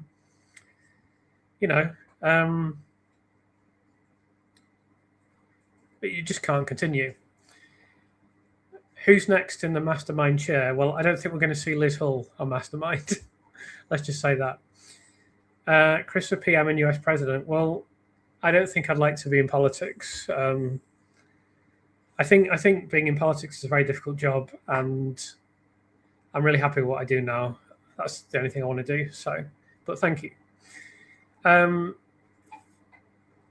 My sister is dual registered as nurse midwife, and I would be devastated if this happened to her. Yeah. As Lucy Shelley does her best for the patients. Yeah, no, it's so true, Christine. This is exactly what my assistant has said, a neonatal nurse who reviewed all the Datex information for me so I could get her opinion. She said Lucy really cared about the babies on the unit, and she was very thorough in everything she did. And I've got quotes from people who knew her in the book who say the same. So it's pretty pretty heartbreaking. Thanks, Chris. I live in the Lake District and lose my signal quite often. It's frustrating sometimes, and always when I'm waiting for something. Yeah, well, I guess if you live in the Lake District, that must soften the blow, surely. Yeah, I love the lakes. So yeah, only been there like a few times, but I hope to get back there relatively soon because it's a beautiful part of the world. But yeah, and I can't actually make a phone call from inside my house. I can't get, or often I can't. Often I can't get a reliable mobile signal, and I don't have a landline. For some reason, I can't plug the telephone into the wall. There's no landline, but it just sounds like a swizz from BT, if you ask me. But yeah, it's annoying when your signal goes down. But I'm glad you're here anyway. Do you think you could get Jerry and Mulberry on? No chance. There's no way Jerry and Mulberry will talk until they have to talk. We'll never hear a word from them until the inquiry into why all this happened. They're keeping a very low profile for a reason. Hey, Chris, would you say that the pressure from the medical and statistical establishments and from the general public outweighs the pressure by the powers that be to keep a lid on things? Yes. I think that I kind of discussed this earlier, but I think once you get to the point where there's multiple newspapers reporting on this and all saying, right, you need to deal with this as quickly as possible, and many people are,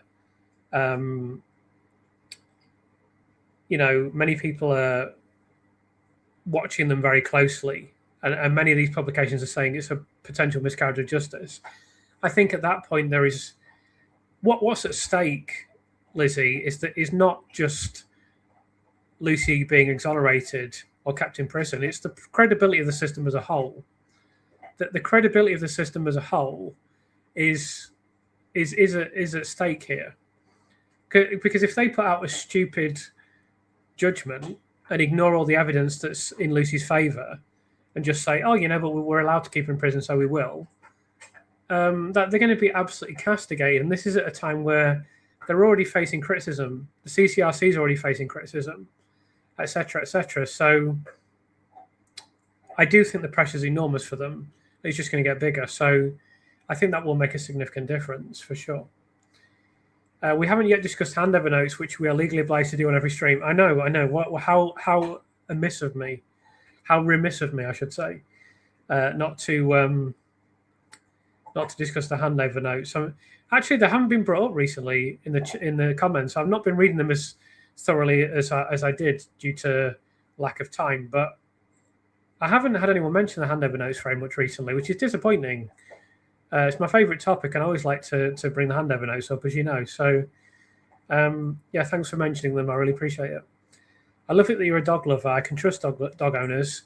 I'd like to know more about your background, just curious from credentials, etc., and how you got to be so involved successfully. Well,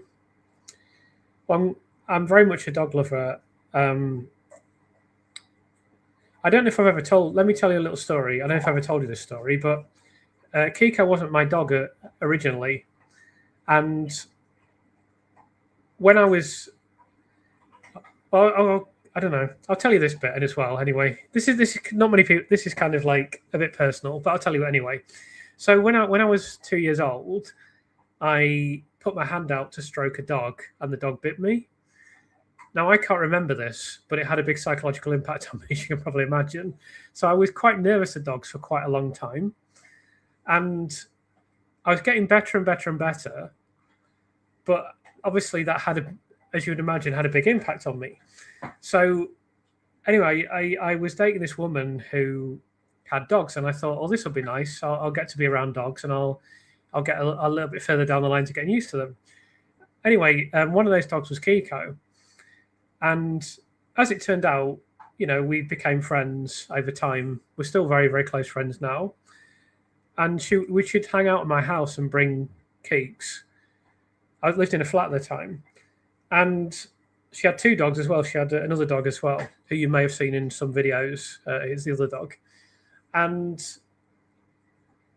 Keeks just took a liking to me. It was really strange because I didn't do anything. I mean, I was still a little bit nervous because she's very full on. And I was getting used to her. And, we were getting a better relationship, and I was getting more and more used to her. And there was one time when I was in my flat and everyone was they were all going to go off on a walk. So I said, oh, I need to do some stuff here. You go off and I'll catch up in 5 minutes from now. And I sort of did what I needed to do, walked downstairs. It'd been 5 minutes. And when I got down, they were still stood outside my apartment. I'm like, what the hell are you doing? And she just said to me, oh, Kiko wouldn't leave without you. And then she came to stay with me. And the first time she came to stay with me, she just kind of laid on my lap and we just bonded. And it's just really weird. And after that, we just bonded more and more and more. And then my friend said to me, oh, maybe we could share her and have a half and half. And then it just turned into me having her all the time. And then I've had her since she was like, I don't know, maybe 2, I think. We've been 8 years together, 8.5 years together. And yeah, I mean, our bond is so strong. It's amazing. It's immense. I mean, we spend all our time together, and obviously, I got over my fear and got over my initial problem. So that wasn't the question you asked me, but I hope that was an interesting story. In answer to your other question, my background is that I've been a writer for 15 years now. Been a freelance writer. I've written many books as a ghostwriter, and I've written a published novel. And the way I got involved was I was writing another book. I was sitting in where I am now in my study, and I went downstairs, turned the radio on, and it was the day of Lucy's conviction. And I listened to, excuse me, I listened to the news for,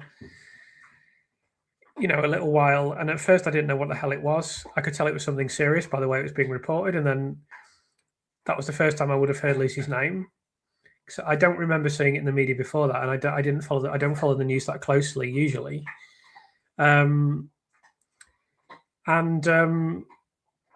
Initially I was shocked, just shocked that someone could do this.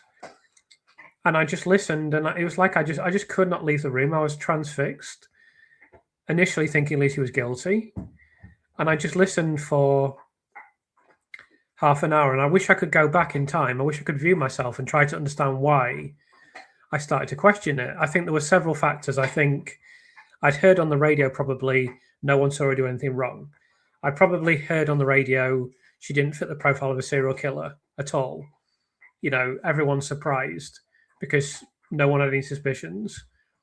And then I was probably hearing subconsciously, it's a hospital. So obviously people died. Then it's babies, so they're more vulnerable. Then it's premature babies. Then on top of that, I started hearing the murder methods. And I'd never heard anything like this before in my life, as most people hadn't.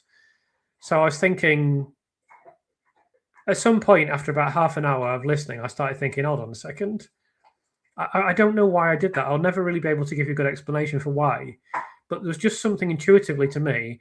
As someone who knew nothing about, I mean, I wasn't particularly, I would say, an expert on court cases or the legal system. I definitely wasn't an expert on medical matters. In fact, I knew almost nothing, let alone neonatology or anything like that. But it just didn't sit right with me. So I was sort of standing there in the kitchen going, well, I'll give it another 5 minutes. They're bound to say something. They'll tell me the critical evidence that I need to put my mind to rest, and then it'll be fine. So 5 minutes would pass, nothing. Another 5 minutes, nothing. So after, I think, getting on for an hour of listening, or 45 minutes, I was like, right, I need to look this up myself. And initially it was very much, I'll look it up online and I'll see the evidence, and then that'll put my mind to rest, and this will be over and I can go back to writing my book that I was working on. And then I started looking up online, and very early on, I think this was critical for me probably as a writer, I saw the confession note. Now, it would only have taken 10 seconds for me to see, come on, this is never a confession note. There's absolutely no chance. This is ridiculous. So that was a massive red flag immediately. So then I started to research, and just as you know, I could see there were so many problems and so many potential holes and so many potential issues. So I researched it all day until the panorama came on at 9 p.m. So that'd be solid 5 hours of research. when I sat down to watch Panorama, I was already thinking this could be a miscarriage of justice. This could definitely be a miscarriage of justice. Watched the Panorama, saw nothing of any substance that would change my mind. So then I was like, right, well, once I become interested in something and passionate about something, I am very determined and very driven. So I woke up the next day, forgot about my book I was supposed to be writing. I just researched the Lucy Letby case all day. And the more I was looking at it, the more it was looking suspicious. So from that point, I just carried on researching, and I learned more and more and more.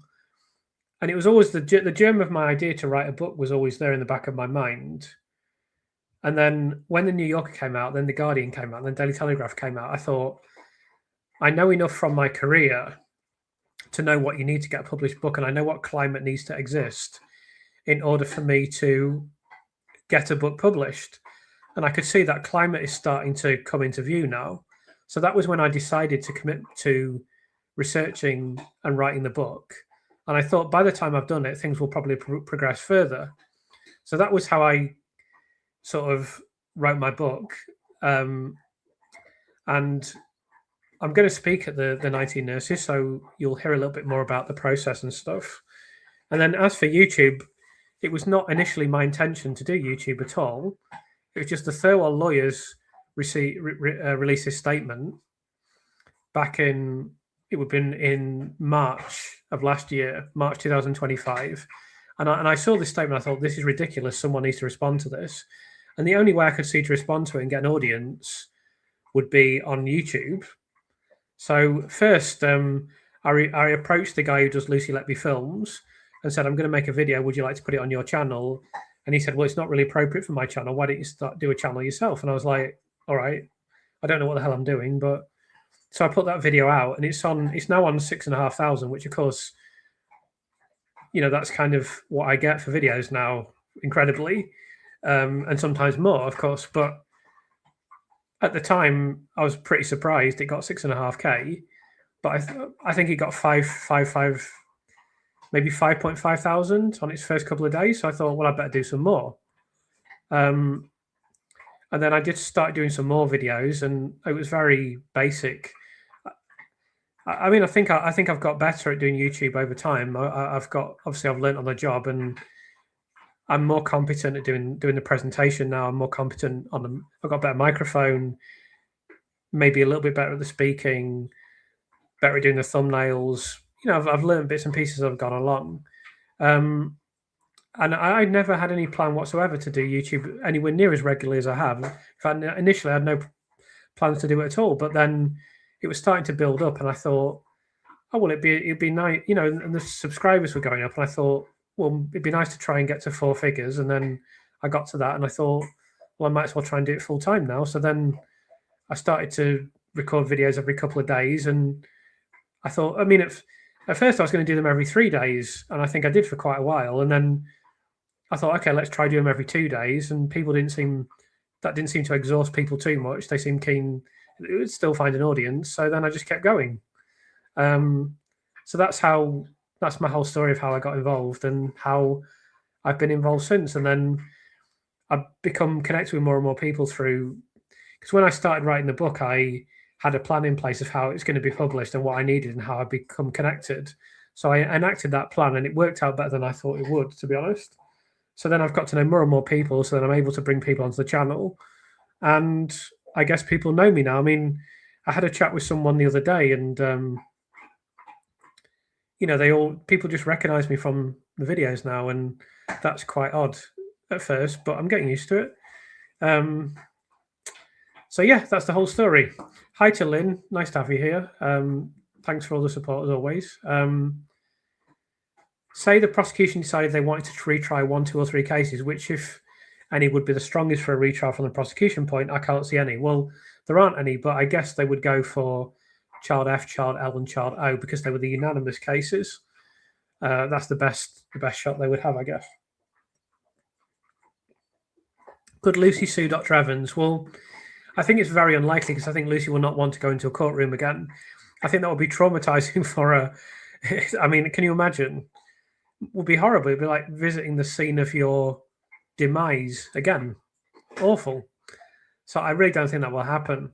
There's also the question mark as to whether, I mean, he's 77, 78 years old, I believe. So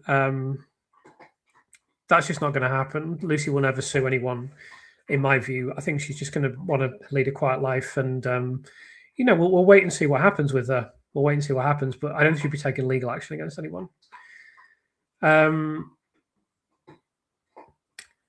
I don't understand the insulin point. One would think it would be a common observation in neonates, even if its causes may not be well understood before.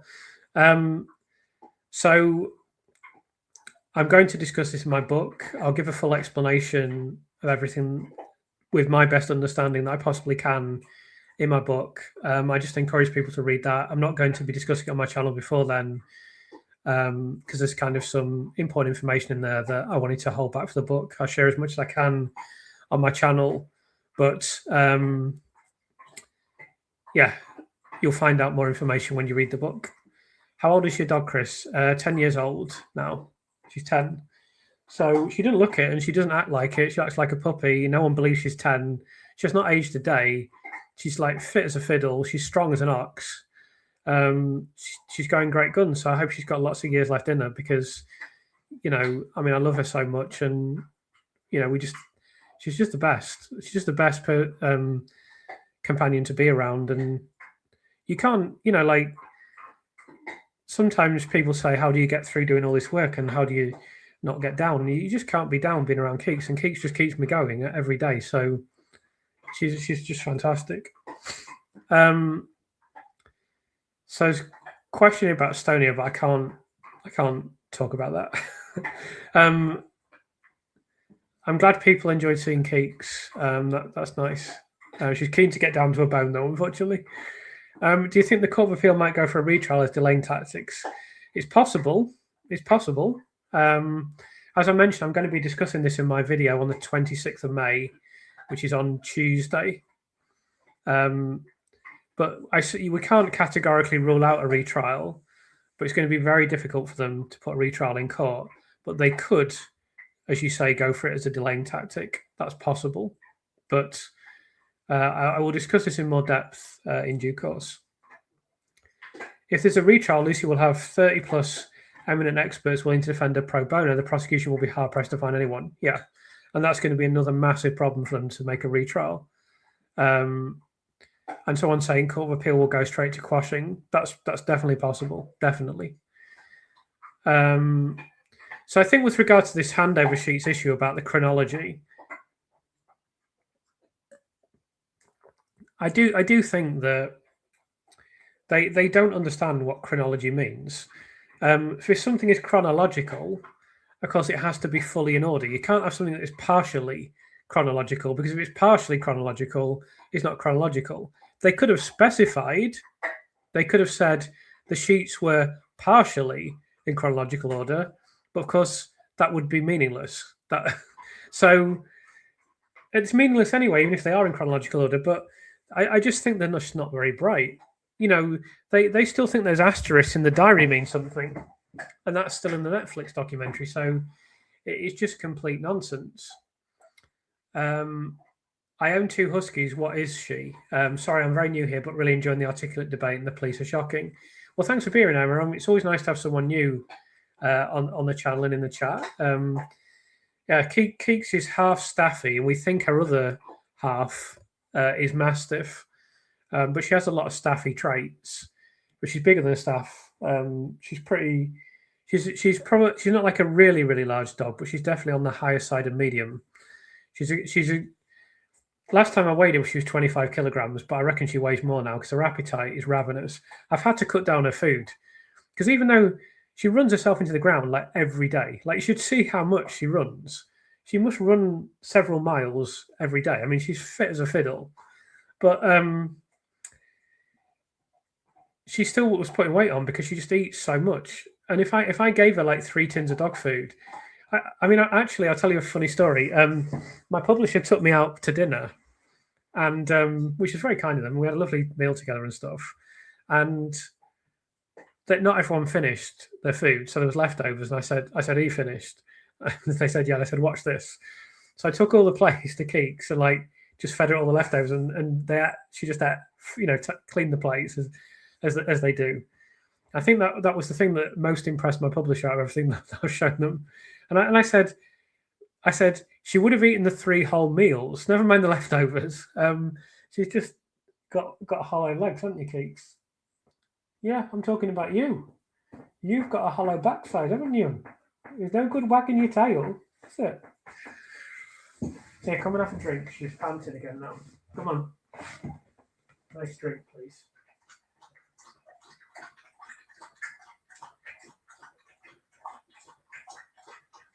You needed that drink, didn't you?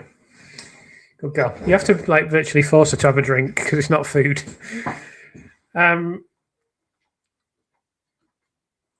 I didn't know the Countess of Chester were carrying out trials for use of enteral feeds. Yeah, they were. That's a really interesting question, Rich. This has been highlighted to me by a nurse, a very qualified, experienced nurse who's worked in intensive care units. I can't personally comment on it because it's outside of my area of expertise. I've decided not to include it in the book because you can't include everything, and it's just too complex.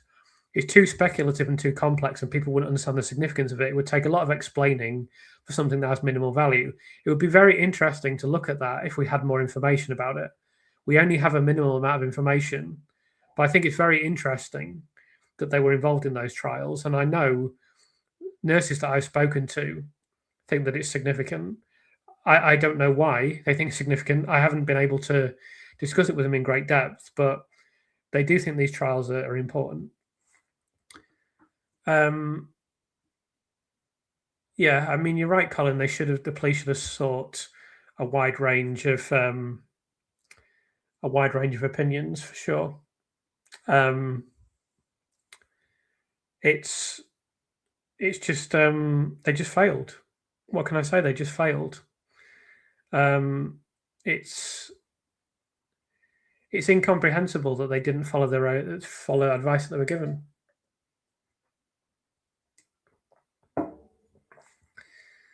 I don't understand the thinking that concludes that the credibility of the systems is helped by, in effect, killing an innocent woman, destroying her. Well, the thing is, usually, John, in answer to your comment,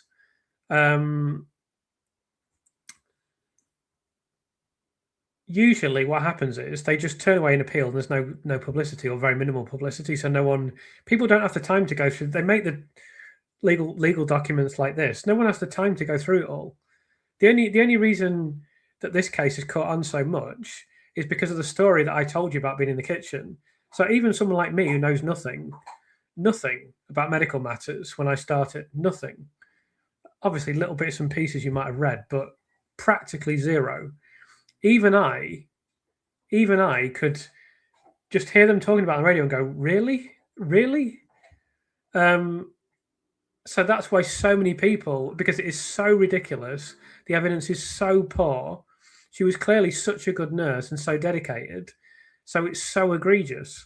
But usually the police pick on someone who's a bit of a rotter or, who's a more shady character or the charges aren't as extraordinary or whatever it might be.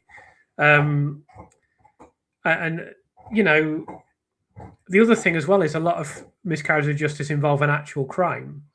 So we've had Michael O'Brien on the channel. He was exonerated and he was innocent, but there was a crime.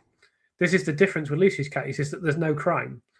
So usually they can just brush these things away and it's not a problem. They can't do it this time. They know that they can't do it this time. So they know they're going to come under massive scrutiny that doesn't usually occur. This is unprecedented. We must remember the support Lucy has is completely unprecedented. So that's going to make a massive difference. Chris, do a book launch here. You can bring Kiko and take some good walks. Yeah, I mean, that might be possible. It would have to be, I forgot, is it like Kendall? Is Kendall around there? Let's have a look. Where have I been? I've been to Keswick, Windermere. Yeah, Kendall, that's a gateway town. Yeah, I'd have to find a relatively big town I think. I'm going to give ChatGPT a job. Hold on a second while we're thinking about this. Bear with me 1 second.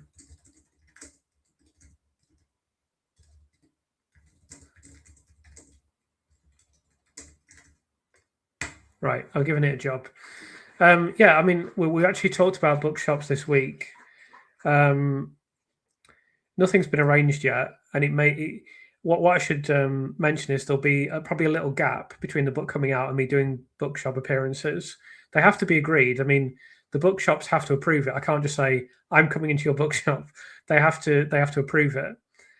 So there's a little bit of negotiation and discussion required, and then on top of that, we need to leave a little bit of time after release because we need to get copies out to the bookshops and so on and so forth. But there certainly are plans to do this type of thing and maybe do some other public appearances. But I'll just do whatever I'm asked to do and whatever I can do, and I'll work out a schedule that makes me able to come around and see some of you guys. Yeah, well, I mean, I think so. Someone's commenting here about the CCRC and Court of Appeal not operating in a vacuum. So, in my estimation, there is no organisation that is immune to public pressure. Public pressure is always really important. The government's not immune to public pressure. The court system's not immune to public pressure. The Bank of England's not immune to public pressure. No one is immune ever, because there's more of them than there is more of us than there is of them by quite a considerable distance. So they're acutely aware of that, I can assure you. If the government still allows a jury trial, how the hell are they going to find any jury members without unconscious bias? This is a big question, Jeanette, a very big question. And this is something that I'll be addressing in my video on Tuesday, but it's a very important point that you raise, critical point. Let's go a bit further down. Andy Hell and David Rose did a podcast exposing the JRAM, email, etc. And they advised viewers to do 3 things: contact CPS, Attorney General, and CCRC to add public pressure. Okay, well, that's something that people can do. It's not really appropriate for me because I'm trying to not do that type of thing, given that I'm writing a book and so on and so forth. But I think other people should do that if they get the opportunity to do so. Absolutely. Hey, broadcaster here. I'd love to know if you feel gaining an audience on social media could damage the integrity of your push for a retrial that the insertions and criticism come from. Well, I don't consider YouTube to be social media. I consider it to be, a video broadcasting platform. So everything that I do, I mean, I don't like social media. I have a Twitter because I have to, and I post almost nothing on it. And I post nothing on Facebook at all, apart from my videos. I think all of my videos come from the same place that my book comes from. And indeed, they draw on my research and writing skills very heavily. So I feel that I don't think I've done anything on YouTube that I wouldn't have done in a book. The only difference is that you can do things on YouTube that you can't do in a book. So I realized over a period of time that the YouTube channel could be an excellent companion for the book, and that's what I see it as being. I don't think it in any way damages the integrity of what I'm doing, because I always try to be balanced in everything I do. I always tell what I believe to be the truth. I always back up everything that I'm saying. So I don't think it does that. I think it's critical for there to be public pressure. And as I say, I always look for guilt. When I wrote my book, I always look for guilt. And if someone to this day put some significant evidence of guilt in front of me that actually stood up, then I'd be very happy to look at it. But it just doesn't exist. So how can I? But yeah, I'm not concerned about that. I don't think I can.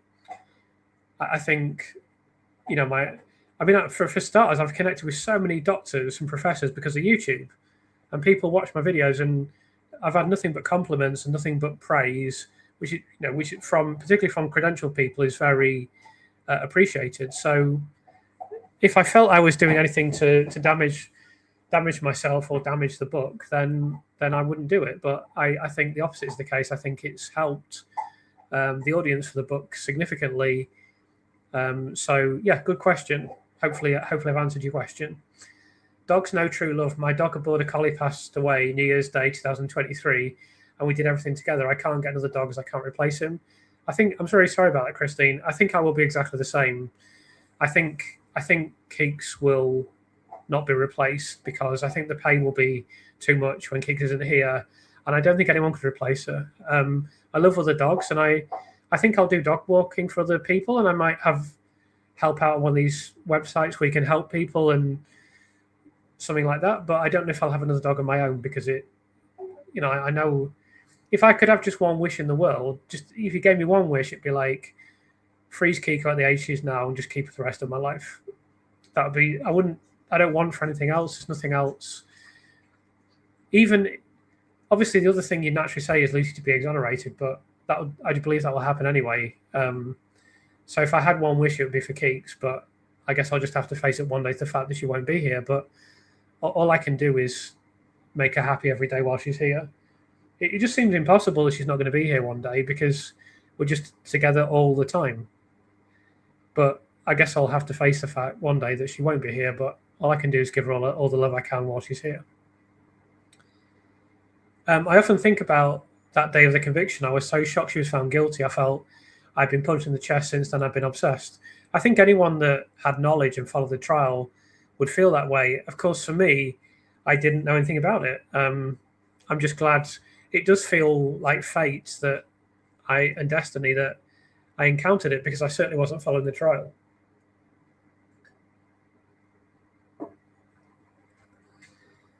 Let's go a bit further down.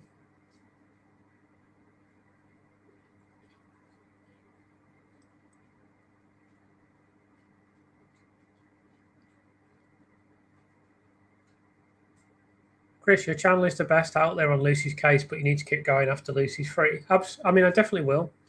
I'm not just going to, I think if you're lucky enough to build a community like this, because it's not just the size, it's not just the number of people, it's the loyalty of people that I have. That's really appreciated. It's a beautiful thing, actually. And yeah, I'm not just going to say, oh, there you go, Lucy's free, bye, everyone. I'll definitely keep going. I might reduce them. Keeks, what are you doing? Stop throwing the bone around. Go down there. There you go, good girl. I'm not. I may reduce the number of videos that I make, but yeah, I definitely want to keep doing YouTube. I love doing it, and I'll definitely do it in the future. I intend to do it for the rest of my life, as long as people want to watch the videos, and as long as I can keep coming up with ideas, then I'll keep doing them, no doubt. Are you going to do the latest Thirlwell release? To think the jury didn't get to see that. If I get chance, yeah. Which one are you referring to in particular, Daisy? Let's go a bit further down. I've been to court for car crash that wasn't my fault, won the case, and the other side appealed, and I won in High Court too. They all wore wig and gowns. Was the most scary time of my life. I've heard that it's quite intimidating, yes. I've not been to court myself. Let's go a bit further down. Chris, are you familiar with the Karen Reid case out of Massachusetts? Quite similar to Lucy, save that there's no doubt it involves corruption, not stupidity. Also, she was acquitted. No, I'm not, actually. It sounds very interesting. But let's just see the research ChatGPT has done. So ChatGPT for the Lake District has picked out Windermere, Keswick, and Ambleside. So I've been to Windermere and Keswick. I've not been to Ambleside. So yeah, there's not. Hold on a second. Let's ask a question. Bear with me a second.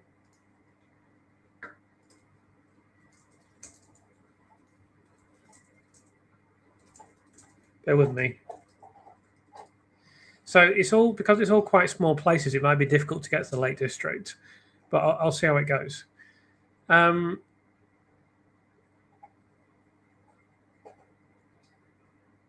occurs to me I've never really seen Keeks before. I could really see the staffy in her on camera. Yeah, Yeah, she has a lot of staffy in there. She's in some of the older videos. If I can't remember which ones now, but there's a few videos she's in. She's in a lot. Let me look at the channel and see if I can find one of the videos she's in.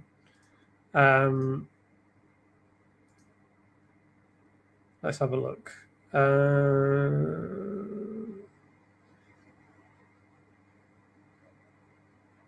Yeah, I haven't done one for a while. Where does the Lucy Letby case stand today? If you go to the video, where does the Lucy Letby case stand today? Keeks is in that video loads.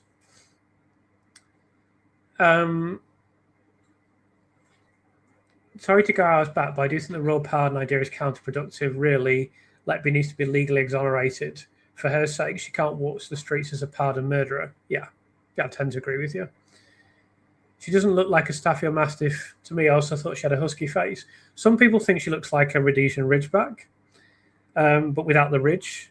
But yeah, she's definitely half Staffy. And she has a kind of... I mean, she's a very unique dog. She's very intelligent.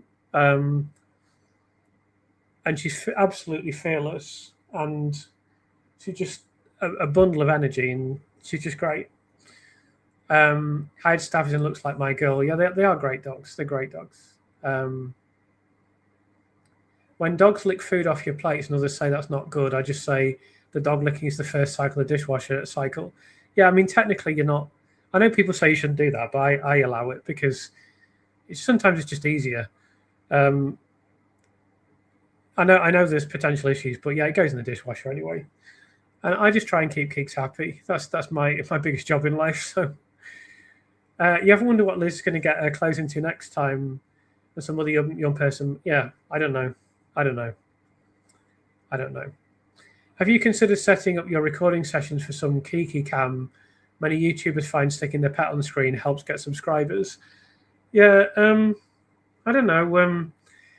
Kiko's not an obedient dog, so I've never wanted to put her on camera in terms of, oh, look, Kiko's joining us today. Kiko's not that kind of dog. She's not obedient. she just does her own thing. So I don't like to do that kind of thing unless it seems a little bit contrived. I do like to just show her sometimes because people love Keeks and rightly so. So, but I don't want to. I do want the focus always to be Lucy, and I'm lucky to have loads of subscribers anyway. So, it just keeps building. So I'm happy with the way things are way exceeded what I thought would happen anyway. How do you prove guilt of something that didn't happen? Well, they managed to do it. They managed to convince the jury. So,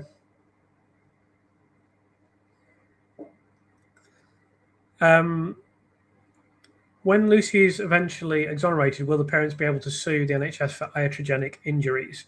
Again, I can't see Lucy. The parents suing the NHS. Theoretically, yes. There's all kinds of legal considerations, but theoretically, yes. I live 15 minutes from Windermere. I'll email you, Chris. Yeah, please do. Just drop me a line and make sure we're in touch. And then if I can get to Windermere and if it's feasible, then I'll do it. It's really going to be dependent on whether or not it's feasible. You need to come to Chidiock on the Jurassic Coast where I live. My cottage over rolling hills, cliffs and sea and no other houses. Oh, God, that sounds amazing. I'd love that. I'd love to be in places like that. Yeah, that'd be amazing. When Lucy's eventually exonerated, will the parents be... Yeah, answered that. If you go to bookshops to promote Chris, will you have security? Probably not. But if anyone wants to have a go, they can. It's not a problem. I don't know what happens, but there might. I very much doubt that there will be, and I very much doubt there'll be any problems. But at the end of the day, you can't just go around life thinking. You can't just go through life thinking, "Oh, I'll never ever put myself in a situation where I might be slightly vulnerable." Well, you just got to do it. I'm not scared, so it's not a problem for me. I'm allergic to housework, but I do some occasionally. Was defence overconfidence the reason Letby didn't call her own experts? I doubt it. I don't think we're ever going to know 100%. I don't think we're ever going to know 100%. But I think there are reasons this could have happened. But as they require speculation and we don't know, I've never said my opinion. I just don't know why, ultimately. But of course, this is discussed more in my book. It's a gift. There's people like you that can educate people like us, basic old Joe Public. Well, I'm basic. I mean, I'm just a member of Joe Public as well, nothing special. With the ins and outs of the justice system, also with the NHS knowing our own rights, well, I try to help and, I appreciate the support, obviously, and appreciate the kind remarks, but I'm very much one of you. I'm nothing special. So with the insulin stuff, Kate, that's going to be in my book in some depth. So I hope that you enjoy reading that and find that to be informative. I'm nearly caught now. The convictions must have been 75% insulin, 25% shabby statistics. Well, I think the three key things are the insulin case, and particularly the fact that Lucy said someone was poisoned. It wasn't me, but if you say someone was poisoned, someone was poisoned. The chart that says, oh, look, Lucy was there all the time. It could only have been Lucy. And then, oh, look, she confessed. And those three things convicted her. They basically could have, the court case could have lasted 5 minutes. They could have said, right, the insulin case is Lucy, someone's been poisoned. Do you accept that? Yes. Look, we've got this chart. As you can see, Lucy was present for every single incident. Oh, look at this note. She confessed. Right. Thanks for your time, everyone. That's what she was convicted on. And then they just waffled on for hours to make it look like they had more evidence.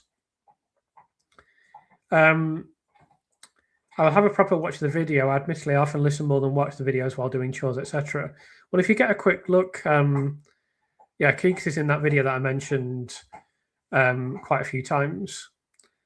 Ben, someone on GB News is saying something. Well, he's perfectly entitled to say that.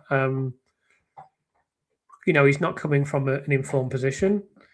All I can say is that I will do media appearances when my book is out, and I will do the best I possibly can to convey the fact that we know that this is an unsafe conviction. Good reason not to put her on, but 100% guaranteed dog doing her own thing is great viewing, way better than a dog just sitting doing now. Yeah. Keeks is like not one you can just.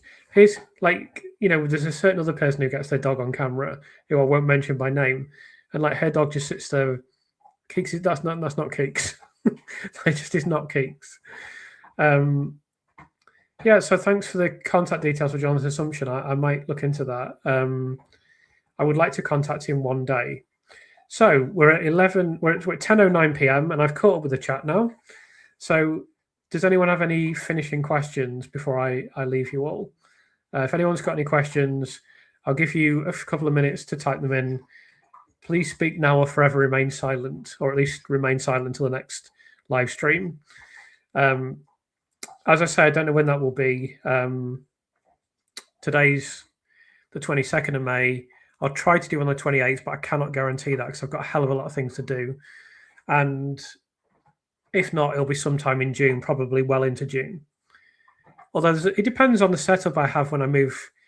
I'm not going to have my desktop computer when I move down south. So I might be able to do one on just my laptop. The problem with my laptop is it doesn't work very well. So we'll see how it goes. But yeah, I'll definitely be doing more live streams, but maybe not for a while. We'll see how it goes.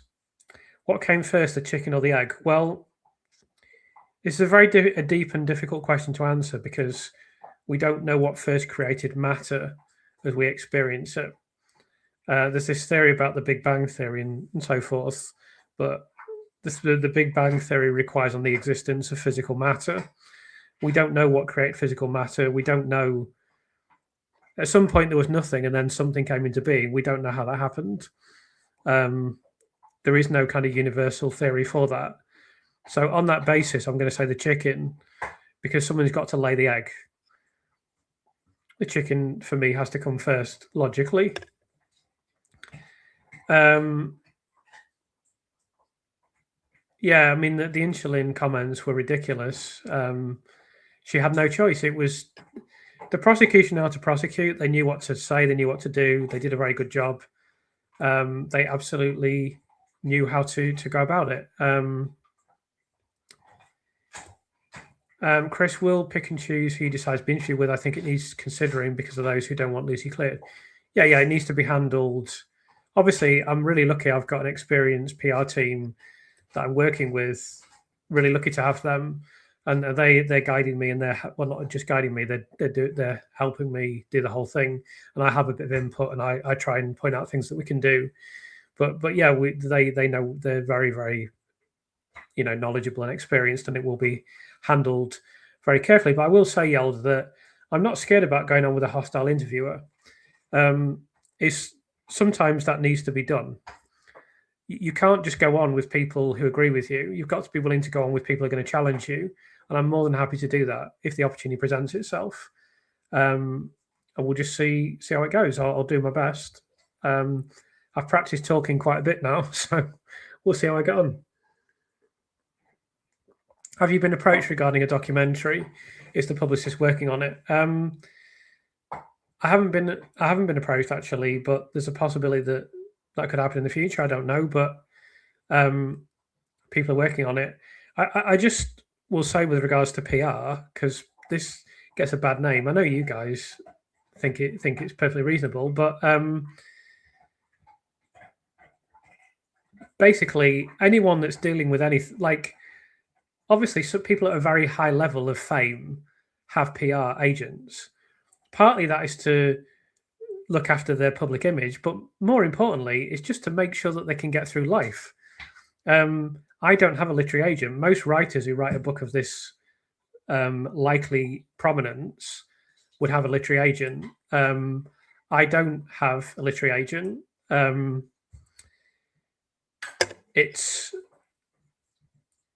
something I may have in the future, but I absolutely could not do what I'm going to be required to do on my own. It's impossible.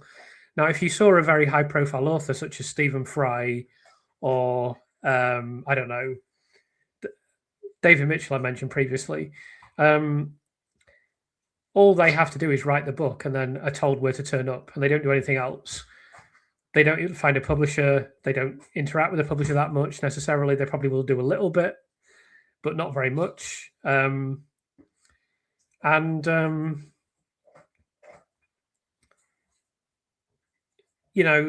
reason that they have PR people is to handle what they're doing. And for me, it would be impossible for me to do everything that I'm doing and also arrange all my public appearances and do this, that, and the other. It's just not possible. So the reason people always have PR, if you've never had PR, it's because you haven't done anything big enough to warrant having PR. If you have had PR, it's because you have done something big enough to warrant having it, and that's all there is to it. And any person you see, like whether it's Roger Federer or Richard Dawkins or Stephen Fry or Alan Carr, whoever it is, anyone that is famous who they've got loads of people working with them because they need their lives organising, and they'll have a hell of a lot more people than me. So I just want to make that clear that is the role of PR. You have to have them. And I need them absolutely. And they're great people as well, and they've really helped me a lot. So I'm really grateful for that. Thanks, Chris, for all you're doing. You're doing a fantastic job in highlighting the many issues. Appreciate that, John. Doing my best. Would you go on GB News? I can't see any reason why not. Yeah, I'm more than happy to do that. I'll go on anything really that's got a decent size audience, and I'll do smaller podcasts at the right time. It's just that everything has to be organized in a certain way. It's complicated, but yeah, I'm happy to go on GB News or the Talk TV is the other one, isn't it? Are you single? If so, why? You have such a brilliant mind. By the way, I'm not accosting you. I'm just curious why you do not have a partner. Yeah, I'm single at the moment. I guess one of the reasons for that would be that I don't do anything else other than the Lucy Letby case and look after Keeks. So I've done nothing social or very, very little for quite a while. So as I came into this single, that would be why. But maybe I'll meet someone soon, or maybe I won't. I'm really happy the way I am, so it's not a massive issue for me. Just to thank you for all your hard work in helping Lucy and exposing the awful people involved. I cannot imagine how Lucy's parents, Lucy herself, and family and friends are living with this. Yeah, it's very difficult, very, very difficult. Do you think after Lucy you will focus on wrongful convictions or quite a different direction? There's so many options available to me. I don't know what I will do next, but I know of several ideas that I have. This channel will probably remain focused on wrongful convictions, but I may do other stuff as well. But there are lots of options open to me, and I'll just do whatever is the most that I feel is the best at that time. Let's go a bit further down. Oh yeah, so people are saying press the like button. So yeah, if people want to press like on the video, that's always appreciated. And let me just remind people that I have to do a little bit of YouTube magic before the video can go live. So the recording might take a little bit of time to appear. Chris, thanks for all your amazing work. Stay well in the heat wave, even if not affected by hay fever. Also, Keith, she needs to keep cool too. Yeah, I keep her cool, don't worry. She goes and hides under the bed if she gets too warm. But yeah, she's fine, don't worry. Looking forward to your book. Yeah, I appreciate that. I can't wait for it to come out. Yeah, so we're at the end now. I reached the bottom. So thanks for everyone for joining me as always. I'll see you next time, whenever that will be. There'll be more videos coming up. I'll keep people updated about the future direction of the channel. There's a hell of a lot going on for me in the next few weeks, so I'll try my best to keep the videos coming. But what I can say is I've recorded 3 already. I don't know what's going to happen. Sorry, Georgie. I feel really bad about that. But the recording will be available in about 10 minutes. Thank you for all the kind remarks. Thank you for everyone for being here. And we'll see what happens on YouTube in the foreseeable future. I'll try and do a live stream again. If I don't do one again in the next week, I will do one again at some point soon. But yeah, thanks to you all for being here. And Keeks has disappeared, so I can't bring her on camera. So yeah, cheerio. See you again.